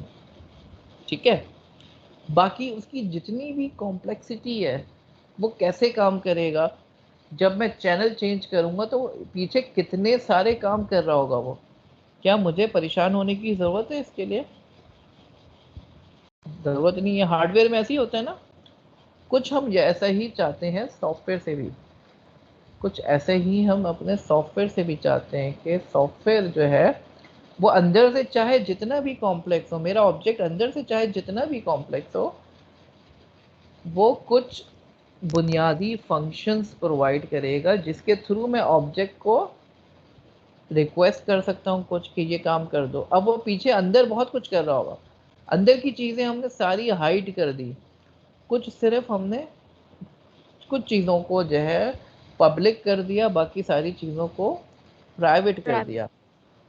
ठीक है, ताकि बाकी अंदर की चीज़ें उससे छुप जाएं, जितनी भी कॉम्प्लेक्सिटी है ये सारी चीज़ें छुप जाएं, सिर्फ कुछ चीज़ों को पब्लिक करा है जिसके थ्रू उस ऑब्जेक्ट को इस्तेमाल किया जा सके। तो एसी में भी ऐसे ही होता है। एसी जो है, आपको क्या पता है एसी अंदर क्या क्या काम कर रहा है? कुछ चीज़ें आपको अलाउ कर दी जाती हैं जिसके थ्रू आप उस एसी को इस्तेमाल करते हैं, लेकिन एसी की पूरी अंदर की तफसील आपसे छुपी हुई होती है। इसको कहते हैं एब्स्ट्रैक्शन। ठीक है जनाब अली, ये बात समझ में आ रही है आप लोगों के? किसी को कोई कंफ्यूजन है और कोई पूछना चाह रहा हो कुछ? ये बड़ा इंपॉर्टेंट है समझना, ठीक है? ये सिर्फ हमारे डेटा साइंस के लिए नहीं, ये इन जनरल बड़ा इंपॉर्टेंट है। जितनी भी सॉफ्टवेयर डेवलपमेंट होती है वो इसी बुनियाद के ऊपर होती है, ठीक है? Any question my dear students? सब खामोश बैठे हुए हैं। Excuse me sir. जी बेटा। सर ये जो आपने अभी मतलब ये टॉपिक जो हम पढ़ रहे हैं ऑप वाला, तो इसमें सर ये सिर्फ इमेजेस के डाटा पे ही होता है एप्लीकेबल या हर किस्म के डाटा पे हो जाता है? इमेजेस से क्या ताल्लुक है? तो किसी भी डेटा पे काम कर रहे हो आप, सब में ऐसे ही अप्लाई होगा, ठीक है? राइट। इमेजेस से तो कोई ताल्लुक नहीं है, इसका डेटा कुछ भी हो तो उस पर अप्लाई हो जाएगा, ठीक है? इसके अलावा ऑब्जेक्ट, जी पूछें। जी जी बिल्कुल। मेरा सवाल ये था कि क्या ये ऑब्जेक्ट ओरिएंटेड प्रोग्रामिंग हमारी जो जैसे बिजनेस फंक्शंस होते हैं, बिलिंग का फंक्शन है, प्रोक्योर टू पे का फंक्शन है, तो वो जो सिस्टम्स बने होते हैं वहाँ पे भी ये यूज़ होती है ऑब्जेक्ट ओरिएंटेड प्रोग्रामिंग, या वो स्ट्रक्चर्ड वाली फंक्शनल प्रोग्रामिंग यूज़ करते हैं उसमें? नहीं, देखें आजकल जितनी भी प्रोग्रामिंग हो रही है ना, ख़ास तौर पर अगर आप 5 साल पीछे चले जाए तो शायद ही कहीं पे ऑब्जेक्ट ओरिएंटेड के अलावा कुछ होता होगा। हर जगह पे ऑब्जेक्ट ओरिएंटेड प्रोग्रामिंग होती थी। अब थोड़ा सा एआई पे जो है ना, उनका फोकस ज़्यादा एआई पे हो गया है, लेकिन फिर भी ऑब्जेक्ट ओरिएंटेड जो है, अगर आप बड़ी एप्लीकेशन बनाओगे, एआई की भी एप्लीकेशन बनाने जाएंगे जब, तो ऑब्जेक्ट ओरिएंटेड प्रोग्रामिंग हर जगह पे है। बिलिंग का सिस्टम हो, लाइब्रेरी मैनेजमेंट सिस्टम हो, कोई भी सिस्टम हो, ऑब्जेक्ट ओरिएंटेड पे ही बेस करता है, ठीक है? तो बड़ा इंपॉर्टेंट है इसको समझना। और इंशाल्लाह अभी तो मैं कॉन्सेप्ट आपको दे रहा हूँ, इसको हम प्रैक्टिकली जब करेंगे तो आपको और चीज़ें क्लियर होगी, ठीक है? दूसरा पिलर क्या है? इनहेरिटेंस। और कोई क्वेश्चन है? पूछ लें। सर मैं एब्स्ट्रैक्शन और एनकैप्सुलेशन पूछ रहा था कि इन दोनों में दोनों ही डेटा हेडिंग के लिए यूज होते हैं, तो क्या डिफरेंस है? हाँ, इनकैप्सुलेशन जो है ना, उसका मकसद ये होता है कि जो डेटा और उससे रेलिवेंट ऑपरेशन है उनको एक जगह पे रखा जाए, ठीक है? मकसद का फ़र्क है ना। डेटा को प्राइवेट कर दिया जाए, बाहर से कोई एक्सेस ना कर सके। एब्स्ट्रैक्शन में भी ऐसे ही करते हैं, कुछ डेटा को हम छुपा देते हैं, लेकिन एब्स्ट्रैक्शन का मतलब होता है कि कॉम्प्लेक्सिटी को कम किया जाए, इसको इस्तेमाल करना आसान बनाया जाए बाहर की दुनिया के लिए, ठीक है? जबकि इनकैप्सुलेशन का मकसद होता है कि कोई मेरे डेटा को गलत तरीके से मैनिपुलेट ना कर सके।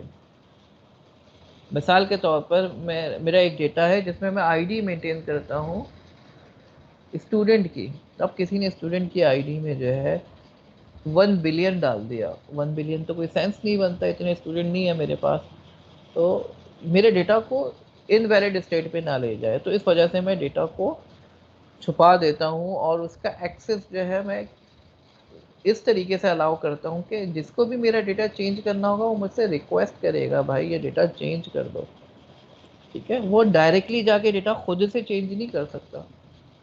अब ये कैसे होगा ये हम समझेंगे इंशाल्लाह। इसी तरीके से इनहेरिटेंस। इनहेरिटेंस क्या होती है कि आप मिसाल के तौर पर आपने एक बटन बनाया, ठीक है? सिंपल सा बटन बनाया। अब आप बोलते हो यार ये बटन जो बनाया है मैंने, ये तो बड़ा अच्छा बन गया है, लेकिन मैं चाह रहा हूँ कि बटन को राउंड बटन बनाऊँ मैं। अब क्या करेंगे भाई आप? एक तरीका तो ये है कि आप दोबारा से सारा कुछ करो, राउंड बटन बना लो। एक और तरीका भी तो हो सकता है ना कि क्यों ना मैं ये जो बटन बना हुआ है उसको इस्तेमाल करके उसमें थोड़ी सी चीज़ें ऐड कर दूँ, ठीक है? तो मैं क्या करूँगा, जो मेरी बनी हुई चीज़ है उसको मैं इनहेरिट करके उसको इस्तेमाल करते हुए कुछ नई चीज़ें उसके अंदर ऐड कर दूँगा। तो पुरानी चीज़ें जो बनी हुई थी वो भी ज़ाया नहीं हुई, उसको इस्तेमाल करके नई चीज़ें कुछ डाल दी। तो ये चीज़ क्या कहलाती है? Inheritance. Like sir parent child जो हमारा रिलेशन होता है वो इनहेरिट हो जाता है। बिल्कुल बिल्कुल, ठीक है। लेकिन मकसद क्या होता है? मकसद समझना बड़ा ज़रूरी है।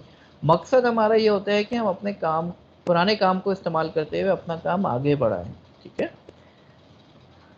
स्पेशलाइज्ड कर लें हम कुछ काम को, कोई काम जो है हुआ है उसको मज़ीद एक्सटेंड करके अपने स्पेशलाइज्ड काम की तरफ ले जाएं, ठीक है। और पॉलीमॉर्फिज्म अभी आप लोगों की समझ में नहीं आएगा, तो हम डिटेल में देखेंगे तो फिर समझ में आएगा। पॉलीमॉर्फिज्म का मतलब सिर्फ इतना होता है कि एक ऑब्जेक्ट अपना बिहेवियर अपनी सिचुएशन के हिसाब से चेंज करे, ठीक है। ठीक है, हम पढ़ेंगे इंशाल्लाह इसको। जी अच्छा, अभी मैं थोड़ी सी थ्योरी पढ़ा रहा हूँ आज आप लोगों को, इंशाल्लाह अगली क्लास में हम इसको प्रैक्टिकली भी करेंगे। कंपोजिशन क्या होता है? बाज़ औक़ात जनाब हम चाह रहे होते हैं कि एक ऑब्जेक्ट जो है वो बहुत सारे ऑब्जेक्ट को मिला के अपना काम करे, ठीक है। मिसाल के तौर पर आप एक GUI बना रहे हो, अब ये आप एक ऑब्जेक्ट बना रहे हो GUI का, अपना GUI समझते हैं ना आप लोग, विंडो बना रहे हो, मशीन लर्निंग का इंटरफेस बना रहे हो, ठीक है। मशीन लर्निंग के लिए आप एक स्क्रीन बना रहे हो, और अब उसके अंदर आपको बहुत सारे बटन्स चाहिए होंगे, बहुत सारी टेक्स्ट फील्ड चाहिए होगी, ठीक है, बहुत सारे रेडियो बटन्स चाहिए होंगे। तो जनाब आप क्या करोगे, आप अपने ऑब्जेक्ट के अंदर इन सबको ऐड कर लोगे। ऑब्जेक्ट कंटेन ऑब्जेक्ट, बिल्कुल, ऑब्जेक्ट कंटेन अदर ऑब्जेक्ट्स, ठीक है। तो ये, ऑब्जेक्ट्स अदर्स हाँ, ऑब्जेक्ट। एक ऑब्जेक्ट के अंदर कई ऑब्जेक्ट है। जैसे गाड़ी है, गाड़ी के अंदर जो है, गाड़ी खुद एक ऑब्जेक्ट है लेकिन उसके अंदर भी बहुत सारे ऑब्जेक्ट है। जैसे इंसान है, इंसान के अंदर भी बहुत सारे ऑब्जेक्ट है। इंसान की आँख खुद एक ऑब्जेक्ट है, इंसान का हाथ एक ऑब्जेक्ट है, इंसान का दिल एक ऑब्जेक्ट है, इंसान की टांगे एक ऑब्जेक्ट है। तो एक ऑब्जेक्ट के अंदर कई ऑब्जेक्ट हो सकते हैं, उसके अंदर भी ऑब्जेक्ट हो सकते हैं। तो ये तो फिर नेस्टेड हो गया ना, ऑब्जेक्ट के अंदर ऑब्जेक्ट के अंदर ऑब्जेक्ट, ठीक है। तो ये नेस्टेड चीज क्लास का कॉन्सेप्ट हो सकता नहीं, है। नेस्टेड क्लास नहीं है ये, ठीक है। नेस्टेड क्लास थोड़ी सी डिफरेंट होती है, वो हम अभी नहीं देखेंगे। वो फिर जावा वगैरह में बहुत ज़्यादा जो है ना प्योर ऑब्जेक्ट ओरिएंटेड लैंग्वेजेस हैं, उसमें जो है ये चीज़ें फिर डिटेल में पढ़ाई जाती हैं, ठीक है। इतनी डिटेल में तो हम शायद नहीं पढ़ें, क्योंकि हम सर जो इसकी कोई एग्जांपल रियल वर्ल्ड में जो प्रोग्रामिंग में यूज हो रही हो कंपोजिशन की? कंपोजिशन की बताते रहा हूँ मैं। जैसे आपने विंडो बनानी है, विंडो के अंदर बटन डालोगे ना आप, ठीक है। अब विंडो के अंदर मिसाल के तौर पर आपने बाज़ औक़ात आप ऐसी GUI बनाते हो जिसमें जो है बटन है मिसाल के तौर पर, लेकिन बटन के अंदर जो है आपने बोला कि यार इसके अंदर मैं रेडियो बटन भी डाल रहा हूँ और उसके अंदर मैं लिस्ट भी डाल रहा हूँ, उसके अंदर टेक्स्ट फील्ड भी डाल रहा हूँ। यानी एक GUI बना रहे हो, एक पैनल है, पैनल के अंदर बहुत सारी चीज़ें डाल दी, उसके अंदर बहुत सारी चीज़ें डाल दी। इस तरह की GUI बनानी पड़ती है ना अक्सर, सिंपल GUI लाइक नहीं है। फॉर्म्स के अंदर डिफरेंट ऑब्जेक्ट्स होते हैं। हाँ बिल्कुल, बहुत सारी जगहों पे ज़रूरत पड़ती है, ठीक है। तो फिर जो है, जैसे यहाँ पे मैं अभी आपको दिखा देता हूँ, ये हमारा पावर पॉइंट है। पावर पॉइंट में देखें इतनी सारी जगहों पे कंपोजिशन लगी हुई है। मिसाल के तौर पर ये एक पैनल बना हुआ है, ठीक है, ये शेप्स का पैनल है, ठीक है। अब शेप्स के पैनल में ये पूरी विंडो है, ठीक है। इसके अंदर जो है मिसाल के तौर पर ये टूल बार है, विंडो के अंदर टूल बार लगी हुई है। ये क्या है? ये कंपोजिशन है। विंडो के अंदर टूल बार लगी हुई है, टूल बार के अंदर जो है फिर ये एक अलग सेक्शन बना हुआ है, एक अलग पैनल बना हुआ है। अब इस पैनल के अंदर आपके पास क्या क्या चीज़ें लगी हुई हैं? पैनल के अंदर ये स्क्रॉल बार लगा हुआ है, स्क्रॉल बार कहते हैं इसको। स्क्रॉल बार के अंदर जो है हमारे पास बटन्स लगे हुए हैं बहुत सारे, ठीक है। इसी तरीके से ये मेन्यू आ रहा है, मेन्यू के अंदर मेन्यू आइटम्स आ रहे हैं, राइट। तो ये कंपोजिशन है, सही सर। ठीक है। और भी बहुत सारी एग्जांपल्स आपको मिल जाएंगी, ठीक है। सर मेरा सवाल ये था कि क्या ये ऑब्जेक्ट ओरिएंटेड प्रोग्रामिंग पाइथन में की जा सकती है? ये सारे जैसे GUI डेवलप करना पूरी इस तरह की? बिल्कुल बिल्कुल, सब कुछ हो सकता है, ठीक है। ऑब्जेक्ट ओरिएंटेड प्रोग्रामिंग हम पाइथन में करके भी देखेंगे, लेकिन GUI डेवलपमेंट जो है वो मैं शायद ना करा सकूं, हमारे पास इतना टाइम नहीं होगा। टीक इंटर के नाम से एक लाइब्रेरी है, ठीक है, वो इतनी यूज़ नहीं होती है असल में। पाइथन जो है ना, उसका मकसद GUI डेवलपमेंट नहीं है, ठीक है। पाइथन का मकसद जो है AI की साइड पे, वेब डेवलपमेंट की साइड पे ज़्यादा होता है, ठीक है। तो हम जो है डेस्कटॉप एप्लीकेशन नहीं बनती पाइथन में, बनाने को तो मोबाइल एप्लीकेशन भी बना सकते हो पाइथन पे रहते हुए ना आप, लेकिन वो इतना मशहूर नहीं है, तो हम इतनी डिटेल में वहाँ पे नहीं जाएंगे। मोबाइल एप्लीकेशन के लिए हम जो पॉपुलर हमारे पास फ्रेमवर्क्स हैं आयोनिक या रिएक्ट, उस पर काम करेंगे। ठीक है।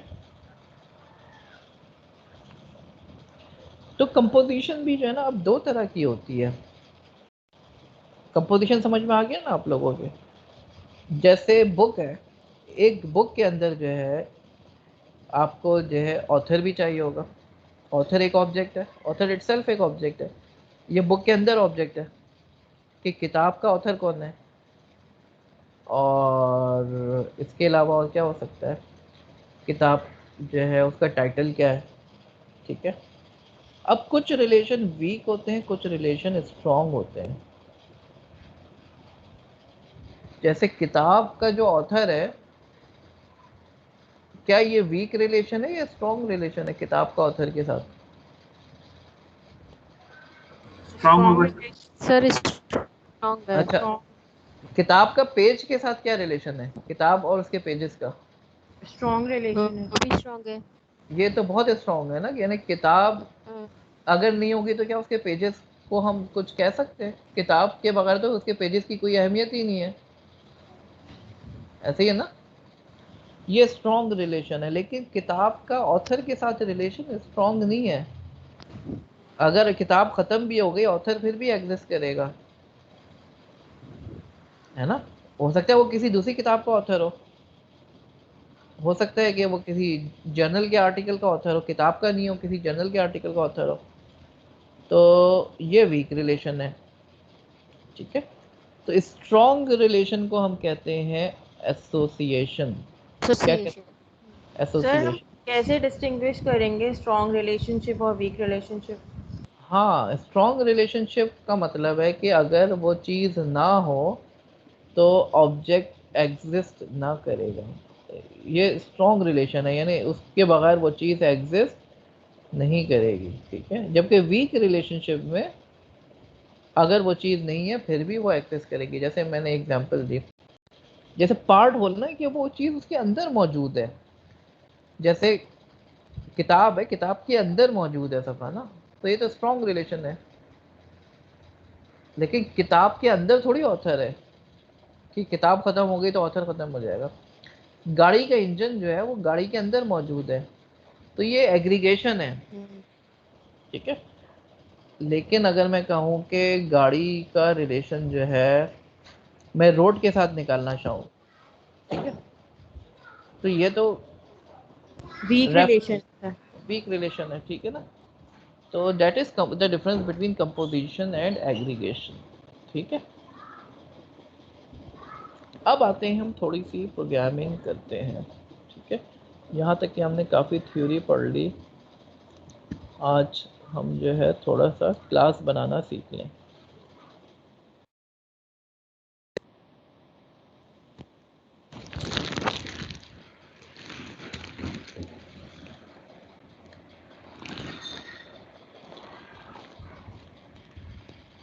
तो जनाब आली,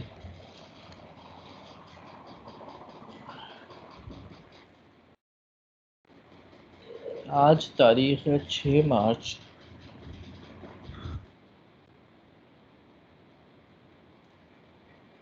क्लास बनाना बड़ा आसान है पाइथन के अंदर ना, जावा की तरह ही है बिल्कुल। तो जावा आती है अगर आपको, या सी आती है या सी शार्प आती है, तो मैं लिखता हूँ क्लास। ठीक है। और क्लास का नाम मिसाल के तौर पर मैं कार की क्लास बनाता हूँ और कॉलन लगा दूंगा। ठीक है। तो ये क्या बन गया, क्लास का एक क्लास बन गया। अच्छा, क्लास क्या होती है अब ये भी आपको बता दूं मैं, शायद आप लोगों के लिए नई टर्म हो। देखें,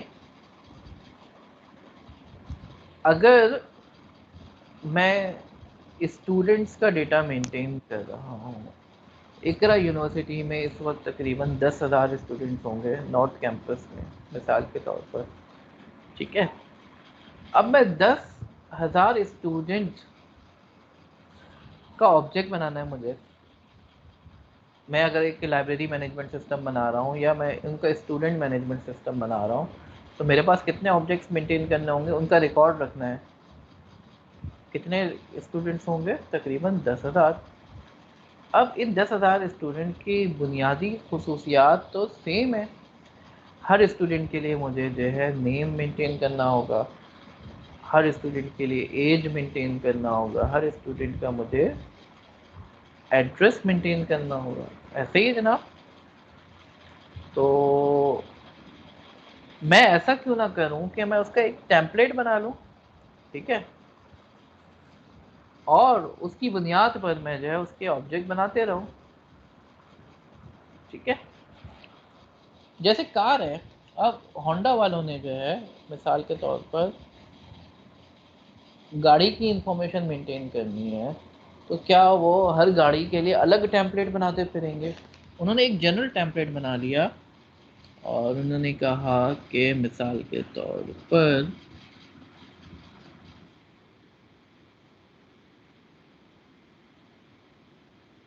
गाड़ी है। अच्छा, अब इसमें कुछ चीज़ें नहीं आएंगी, या आहिस्ता आहिस्ता आपको क्लियर होती जाएंगी। मैंने कहा गाड़ी का मैं नाम रखूंगा अपने पास, मिसाल के तौर पर करोला। ठीक है, गाड़ी का नाम, और मैं गाड़ी का मॉडल,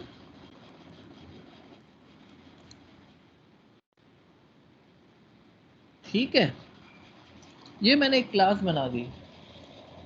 समझ रहे हैं आप? तो यहाँ पर मेरे पास कौन कौन से एट्रीब्यूट्स हैं जनाब आली, बताइए मुझे। Name and model. Name and model, ठीक है। अब मैंने जो है एक गाड़ी का मैंने एक सांचा बना लिया है ना, एक स्ट्रक्चर तैयार हो गया है। इसको बहुत सारे नाम होते हैं, इसको ब्लूप्रिंट भी कहते हैं क्लास को, इसको जो है टेम्पलेट भी कहते हैं, ठीक है, इसको स्पेसिफिकेशन भी कहते हैं। तो अब मैं क्या इस स्ट्रक्चर को इस्तेमाल करते हुए मैं लाखों कारें बना सकता हूँ, है ना? मैं लाखों ऑब्जेक्ट बना सकता हूँ ना इस तरह के कार के। तो मैंने लिखा मेरे पास एक कार है जो कि नोमान की कार है, तो Noman car is equal to एक कार बन गई। ठीक है, ये तो ये कौन सी गाड़ी है? ये नोमान की गाड़ी है। ठीक है, आ रही बात समझ में? यानी मैंने इस कार को इस्तेमाल करते हुए मैंने एक ऑब्जेक्ट बना लिया। ठीक है, इस गाड़ी का नाम क्या है? हाँ, क्या नाम है? नहीं, ये तो ऑब्जेक्ट का नाम है। गाड़ी का क्या नाम है? गाड़ी का नाम करोला ही, करोला। करोला ही है ना। इसके एट्रीब्यूट नेम की क्या वैल्यू होगी? करोला ही होगी। और मॉडल क्या होगा? 2020। ठीक है, तो अब बताएं मुझे, क्या इस ऑब्जेक्ट का फायदा तो नहीं हुआ ना, इस कार का फायदा नहीं हुआ कि इसका नाम जो है, मैं अगर मैं एक और बनाता हूँ, मिसाल के तौर पर इमरान कार, इमरान की कार है, उसका भी नाम यही आ रहा है, उसका क्या नाम होगा? ठीक है, उसका नाम भी करोला होगा और उसका मॉडल भी 2020 होगा। अब मैं क्यों ना एक काम करूं,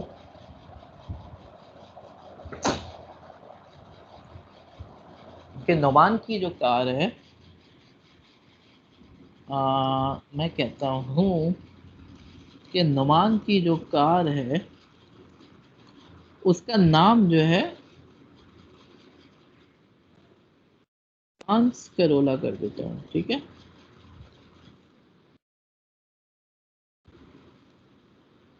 और नोमान की कार का मॉडल जो है मैं 2021 कर दे रहा हूँ। ठीक है, तो अब इमरान की कार का मॉडल क्या है? 2020 है ना। इमरान का तो चेंज नहीं हुआ होगा, लेकिन नोमान की कार का मॉडल चेंज हो गया है। ठीक है, ये दोनों अलग अलग है ना पढ़े हुए, ये बात समझ में आ रही है सबके? कि कुछ स्टूडेंट्स कंफ्यूज हो जाते हैं जब मैं बीएस में पढ़ा रहा होता हूँ ना, क्योंकि उनकी प्रोग्रामिंग इतनी अच्छी नहीं होती, बिल्कुल फ्रेश होते हैं वो लोग। लेकिन यहाँ पे जो सीनियर लोग बैठे हुए हैं, आई होप कि उनको प्रॉब्लम नहीं हो रही होगी। ठीक है जनाब, किसी की समझ में ना आया हो?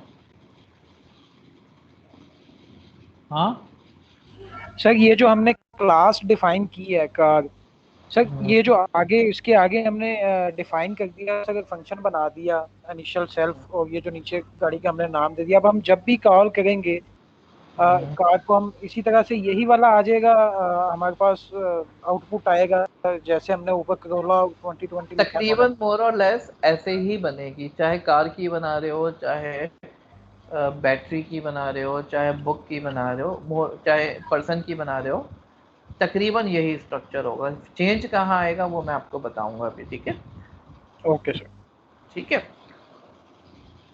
अब मैं कहता हूँ, अच्छा उस्मान समझ में आ रहा है, लेकिन आपकी, आई होप कि आपकी समझ में आ रहा होगा। उस्मान हमीद, नुमान कार का मैं नेम प्रिंट कराऊं और नुमान कार की मॉडल प्रिंट कराऊं? चले, वेरी गुड, ठीक है। समझ में आ रहा है तो बहुत अच्छी बात है, क्योंकि आप लोगों का एक्सपीरियंस है, भले आप लोग नॉन सीएस बैकग्राउंड के हों, लेकिन एक्सपीरियंस है, तो आई होप कि प्रॉब्लम नहीं होगी। अब मुझे बताएं, मैं ये वाला सेल चलाऊंगा तो क्या क्या प्रिंट होगा? ये लाइन चलाऊंगा तो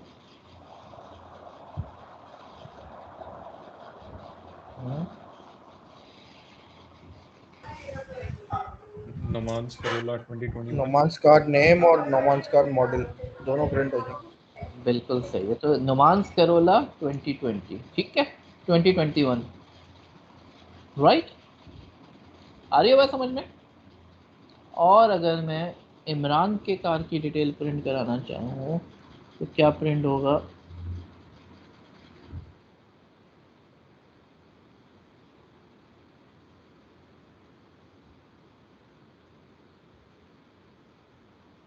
इमरान के कार की मैंने कोई चीज़ सेट नहीं की, तो पुरानी वैल्यू ही आ रही होगी। ठीक है, सर इसमें कॉन्कैटिनेट आपने कॉमा से ही कर दिया है डैश को? हाँ हो जाता है ये कॉन्कैटिनेट। ठीक है, ये तो पता होगा, नासिर भाई ने पढ़ाया है ये, तो कॉमा से भी हो जाता है। ठीक है, अलग अलग आर्गुमेंट हो गए ना ये। ठीक है जी, तो ये चीज़ क्लियर हो जानी चाहिए। अभी मेरे पास कोई बिहेवियर डाला है मैंने अपनी कार के अंदर?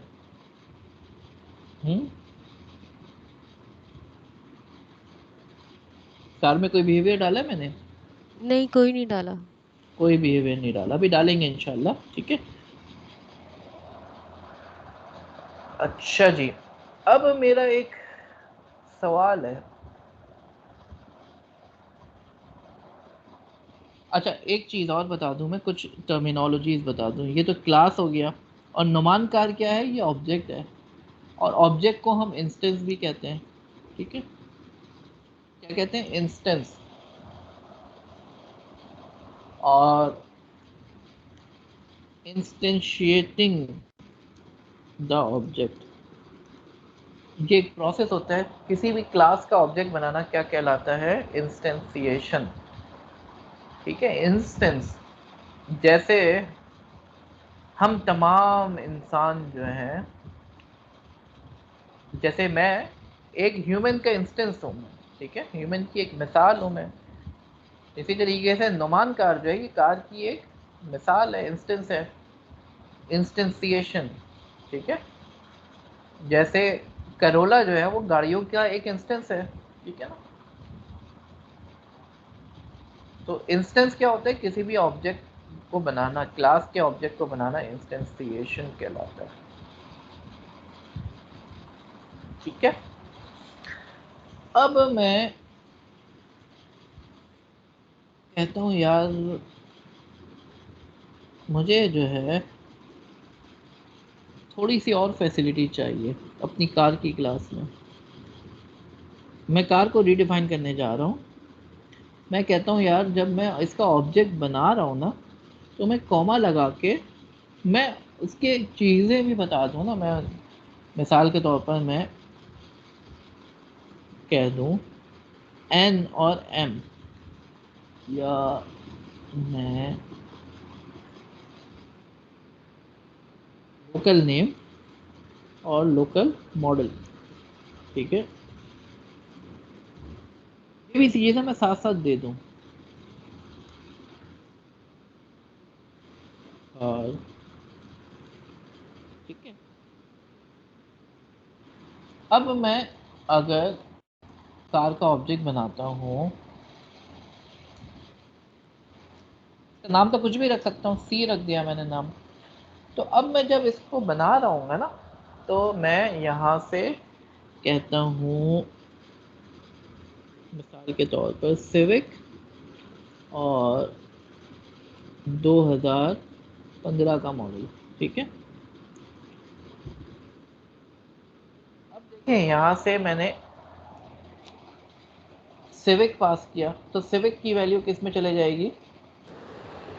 लोकल नेम, एल, ठीक है, लोकल नेम। और 2000 किस में चला जाएगा? एल मॉडल के अंदर,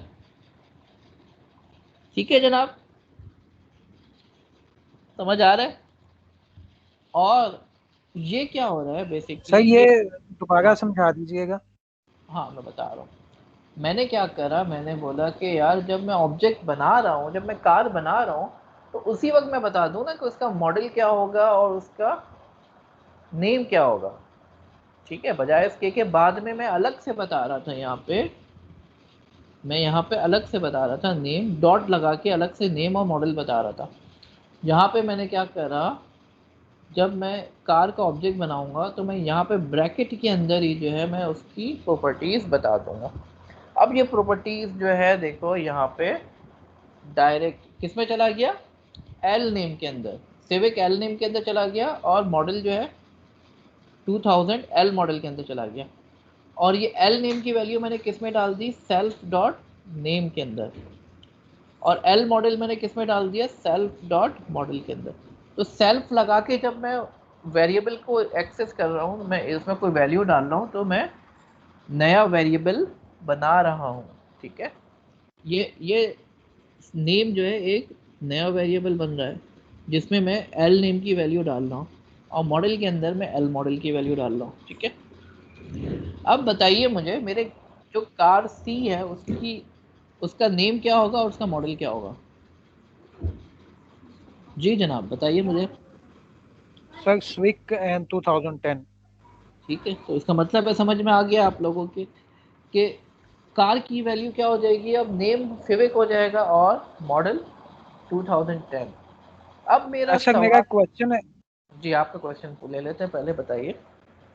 सर ये जो हमने ये नीचे दोबारा से क्लास में हमने कार ऐड कर दिया, तो सर ये जो हमने यहाँ पे बनाई है क्लास, ये ऊपर भी हमने सेम इसी नाम से बनाई थी, तो ये नीचे जब हमने बनाई है तो ये ऊपर वाली ओवरराइट हो जाएगी नीचे जब हम इसको प्रिंट करवाएंगे?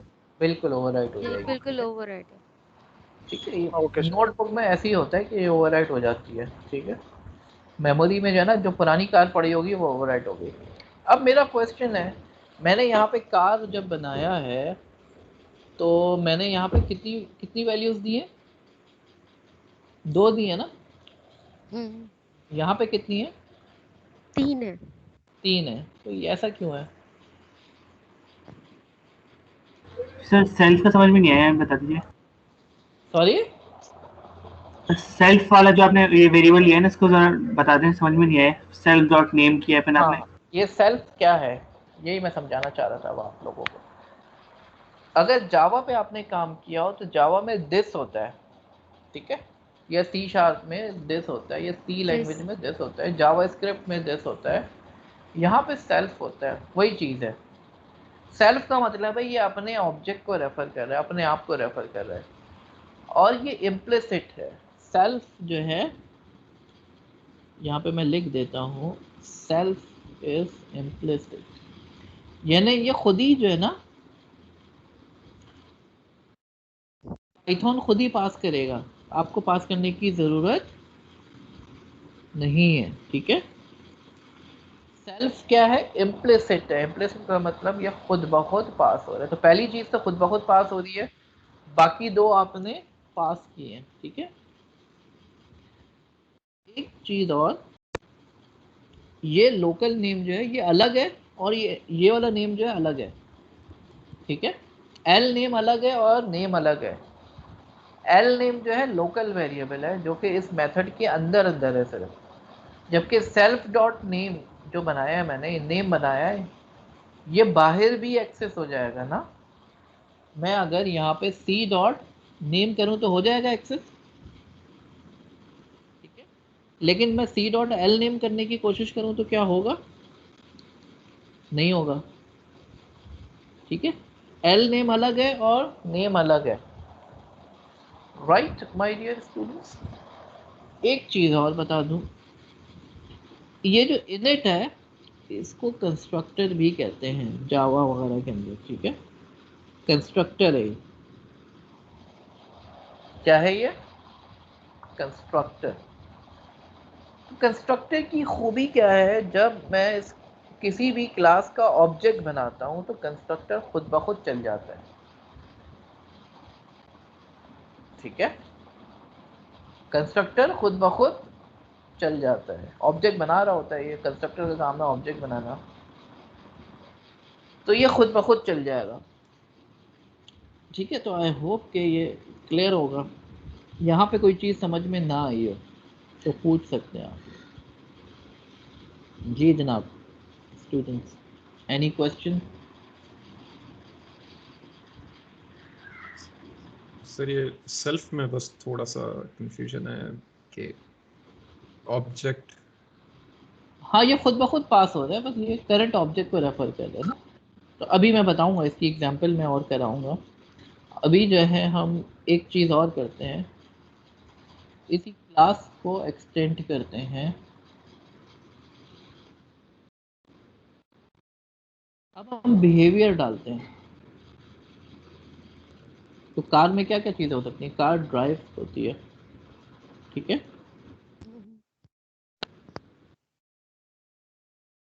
अच्छा, जितने भी मेथड होंगे ना उसमें सेल्फ पहला आर्गुमेंट होगा जो खुद ब खुद जा रहा होगा, इन्हें सेल्फ तो लाजमी होगा, ठीक है। तो जावा में आपको लिखने की ज़रूरत नहीं होती है, खुद ब खुद आ जाता है, लेकिन यहाँ पे लिखने की ज़रूरत होती है पाइथन के अंदर। जावा में ज़रूरत नहीं है लिखने की, पाइथन में सेल्फ लिखना पड़ता है। तो मैं प्रिंट कराता हूँ। अब मुझे बताएं, ये जो कार के अंदर कौन सा बिहेवियर डाला है मैंने अभी? ड्राइव का। क्या मैं ड्राइव के अंदर मैं अपनी गाड़ी का नाम नहीं हासिल कर सकता? मैंने आपको क्या बताया था कि जो मेथड होता है वो अपने डेटा पे काम कर रहा होता है ऑब्जेक्ट ओरिएंटेड प्रोग्रामिंग में। मेथड और डेटा हम एक साथ रखते हैं, क्यों रखते हैं ये भी मैंने आपको बताया था, ताकि डेटा पे अपने वो काम कर सके, बाहर के डेटा को उसको एक्सेस नहीं करने की ज़रूरत है, ठीक है ना, वरना तो बड़ी कन्फ्यूजन हो जाती है। तो अब कार के अंदर ड्राइव है, इसको नेम चाहिए तो कैसे लेगा नेम? ये सर सेल्फ डॉट से गेट कर हाँ, लेंगे अब वेरिएबल से, समझ में आया आपको सेल्फ का फायदा क्या है? क्योंकि जावा वो में जिस इंडिकेट कर रहा होता है ना इंस्टेंस को। इंडिकेट कर रहा होता है इंस्टेंस को, बिल्कुल सही कहा आपने। तो self dot name is being driven, ठीक है, ये ड्राइविंग लिख दें, ठीक है। और मैं चाहूँ तो मॉडल भी लिख दूँ, सेल्फ डॉट नेम, और मॉडल में लिख दूँ सेल्फ डॉट मॉडल, ठीक है। तो इससे क्या पता चल जाएगा कि ये कार जो कि इस मॉडल की है ये ड्राइव हो रही है, ठीक है। अगर मैं एक कार का ऑब्जेक्ट बनाऊं, मैं मिसाल के तौर पर कौन सी गाड़ी लूं? मैं होंडा ले लेता हूं, ठीक है, 1999 मिसाल के तौर पर, राइट। अब मैं बोलता हूँ यार मैंने नाम जो दिया था ना मैं चेंज कर रहा हूँ, तो मैं चेंज भी कर सकता हूँ, कोई रोक तो नहीं सकता मुझे, ठीक है। तो अभी तो मैंने इसमें कोई रिस्ट्रिक्शन ही नहीं लगाई है ना, तो मैं अगर कहता हूँ इसका नाम जो है रख देता हूँ, बहुत सारी गाड़ियाँ होती हैं, तो निसान मिसाल के तौर पर, ठीक है। अब मैं सी डॉट ड्राइव करता हूँ तो क्या प्रिंट होगा, क्या होगा बताइए मुझे। ये मेथड है ना, इसको मेथड कहेंगे, इसको फंक्शंस भी कह देते हैं। थोड़ा सा फ़र्क होता है मेथड और फंक्शन में, लेकिन यहाँ पे आप वही समझे, method, function, procedure, operation, interface भी कह देते हैं, कई नाम है इसके ना, बिहेवियर है, एक्शन है, वर्ब है। तो क्या होगा ये बताइए मुझे, इसका आउटपुट क्या आएगा। ये मैं लाइन अभी चलाई नहीं है मैंने। निसान 1999 और is being driven. इस बीइंग ड्रिवन भी तो प्रिंट होगा ना, ये पूरी हम्म। लाइन चल जाएगी। ड्राइव कॉल करूंगा तो ये पूरी लाइन जो उसके नीचे लिखी हुई है ये सब चल जाएगा। जी सर, जी sir, sir Nissan 1999 is being driven, ठीक है। तो ये ऑब्जेक्ट ओरिएंटेड प्रोग्रामिंग जो है हमने अभी आज समझा कि क्लास क्या होती है और बिहेवियर क्या होता है, ठीक है। तो थोड़ी सी हमने जो है ये भी देखा कि हॉस्पिटल मैनेजमेंट सिस्टम है, तो उसके अंदर हमारे पास, चल इसी एक्सरसाइज को कंटिन्यू करते हैं हॉस्पिटल मैनेजमेंट सिस्टम की। तो ऑब्जेक्ट ओरिएंटेड एनालिसिस आप लोगों को आ जाए ना, अगर हॉस्पिटल मैनेजमेंट सिस्टम है तो मेरे पास क्या क्या ऑब्जेक्ट्स होंगे, क्लासेस कौन कौन सी बनेंगी, डॉक्टर की बनेगी, ठीक है, पेशेंट की, पेशेंट की बनेगी, मेडिसिन की बनेगी, फिर फार्मेसी या मेडिसिन जो भी होगा, है। फार्मेसी होगा, ठीक है, वगैरह बिलिंग डिपार्टमेंट सर। हाँ, बिलिंग डिपार्टमेंट तो बहुत बड़ी चीज़ हो जाएगी ना, उसको और छोटे में तोड़ना चाहिए। बहरहाल चले वो भी डाल सकते हैं। डॉक्टर के क्या एट्रीब्यूट्स होंगे, डॉक्टर का नेम होगा, उसकी स्पेशलाइजेशन है, क्वालिफिकेशन, ये सही स्पेशलाइजेशन है। अलग ले ले चले, ठीक है। और सैलरी हो, वर्किंग आवर्स हो गए, सैलरीज होंगे, आवर्स हो गया, डिपार्टमेंट हो गया, कौन से डिपार्टमेंट में काम कर रहे हैं, बिल्कुल। पेशेंट का नाम होगा, पेशेंट की एज होगी, पेशेंट की डिजीज़ होगी, ठीक है। अच्छा, ये तो हमने जो है डॉक्टर के क्या निकाले एट्रीब्यूट, डॉक्टर के बिहेवियर्स क्या होंगे, डॉक्टर क्या क्या कर सकता है, डॉक्टर ऑपरेट कर सकता है, सर्जरी हो सकती है, प्लस आपका चेकअप है, ट्रीटमेंट चेकअप है, फिर प्रिस्क्रिप्शन आपकी ओपीडी की जो है वो प्रिस्क्रिप्शन जो आ सकती हैं, ये सारी चीज़ें होगी। पेशेंट क्या होगा, पेशेंट जो है अपॉइंटमेंट ले सकता है, ठीक है। पेशेंट के और क्या एट्रीब्यूट हो सकते हैं, और क्या वो हो सकते हैं बिहेवियर्स, सर ओपीडी में चेकअप हो सकता है या उसके डायग्नोसिस हो सकते हैं, जो डायग्नोसिस टेस्ट के लिए आ सकते हैं। ठीक है। तो ये आप जो है सोच के बना सकते हैं। मैं तो एक एग्जांपल दे रहा हूँ, मेडिसिन जो है, मेडिसिन क्या उसका, उसकी क्या एट्रीब्यूट होंगे, मेडिसिन का सर ओरल हो जनरल सकता है, इंजेक्टेबल हो सकता है। टाइप हो गई, हाँ टाइप हो गई इसकी, ओरल उसकी मेडिसिन। कीमत हो, टाइप में आ गया कि ओरल है या इंजेक्ट करना है, जो भी करना है, ठीक है। कॉस्ट हो गई उसकी, ठीक है, कीमत उसकी, प्राइस कह ले, कॉस्ट कह ले, वगैरह वगैरह, ठीक है। डोज टाइमिंग हो जाएंगे, टाइमिंग्स हो गई उसकी, इंडिकेशंस हो गए, साइड इफ़ेक्ट्स हैं या नहीं है, ठीक है, इंडिकेशन, काउंटर इंडिकेशंस वगैरह वगैरह। नर्स का भी इसी तरीके से नेम हो गया। अब देखिए कुछ चीज़ें ना हमारे पास रिपीट हो रही हैं, नर्स हो गया, डॉक्टर हो गया, पेशेंट हो गया, इन सब में हमें नेम चाहिए ना, एज भी चाहिए, ठीक है, डिपार्टमेंट भी चाहिए समहाउ, और नर्स की क्या होगी, शिफ्ट है अगर नर्स की, ठीक है, वगैरह वगैरह। नर्स का जो है सैलरी होगी, सैलरी, ये सारी चीज़ें सेम होंगी ना।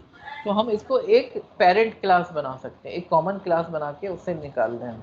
तो वो हम करेंगे जब हम इनहेरिटेंस पढ़ेंगे, तो हम एक पर्सन की क्लास बना देंगे, उससे सारे जो है सब क्लासेस बना देंगे, हम करेंगे इंशाल्लाह बाद में, ठीक है। नर्स का क्या फंक्शन हो सकते हैं, बिहेवियर क्या क्या हो सकता है,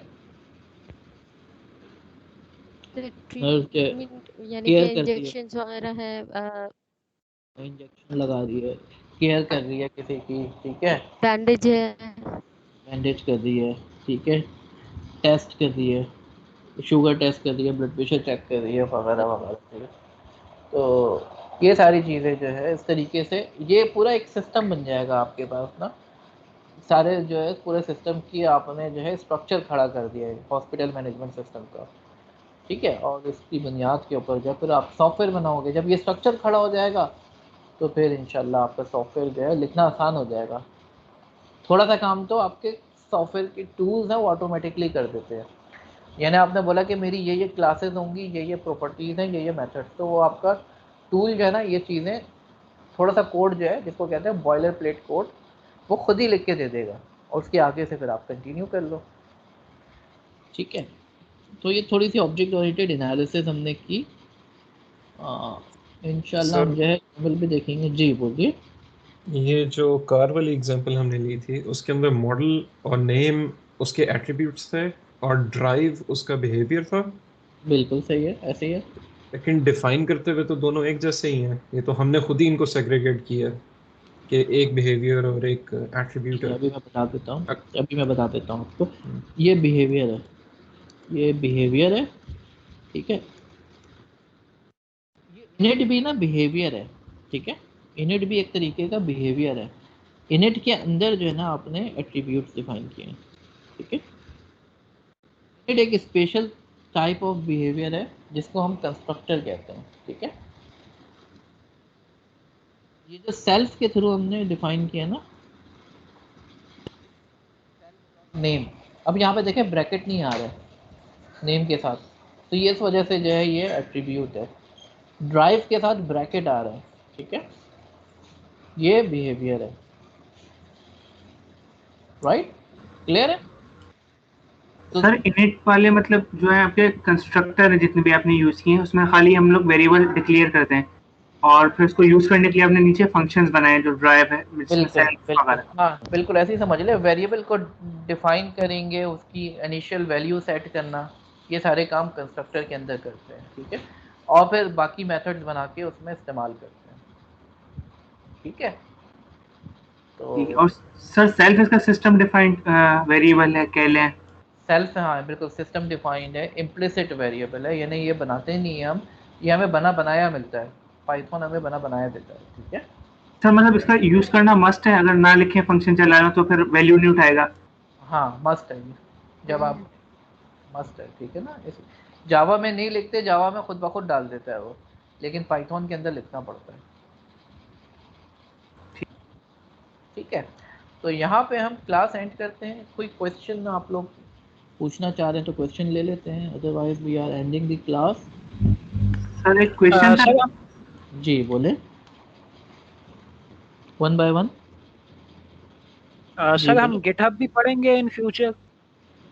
गिटहब वैसे तो मैंने नहीं डाला था, लेकिन पढ़ लेंगे इंशाल्लाह। गिटहब भी हो सकता है इसी कोर्स में हम देख लें, ठीक है।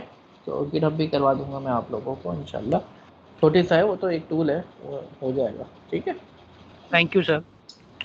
और कोई चीज़? एक कंफ्यूजन रहती है क्लास और ऑब्जेक्ट अक्सर पूछते हैं इंटरव्यू में, क्या डिफरेंसेस, कंफ्यूज जाता हूँ मैं। क्लास तो एक टेम्पलेट है ना, क्लास की मदद से आप ऑब्जेक्ट बनाते हो। ऑब्जेक्ट का जो स्ट्रक्चर है आप वो डिफाइन करते हो क्लास के अंदर ना।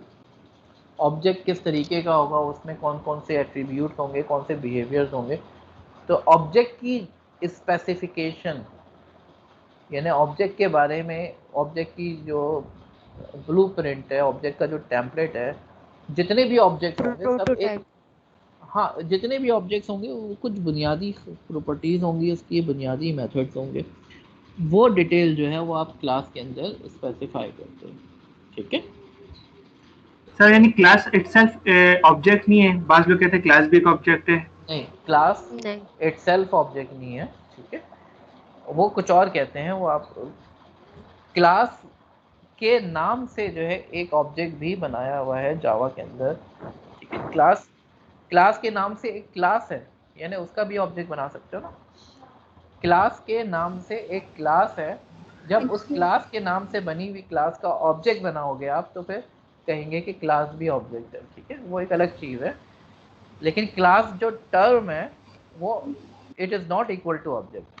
ठीक है, the sir term class is object not को equal to object. अगर हम जी जी पूछें.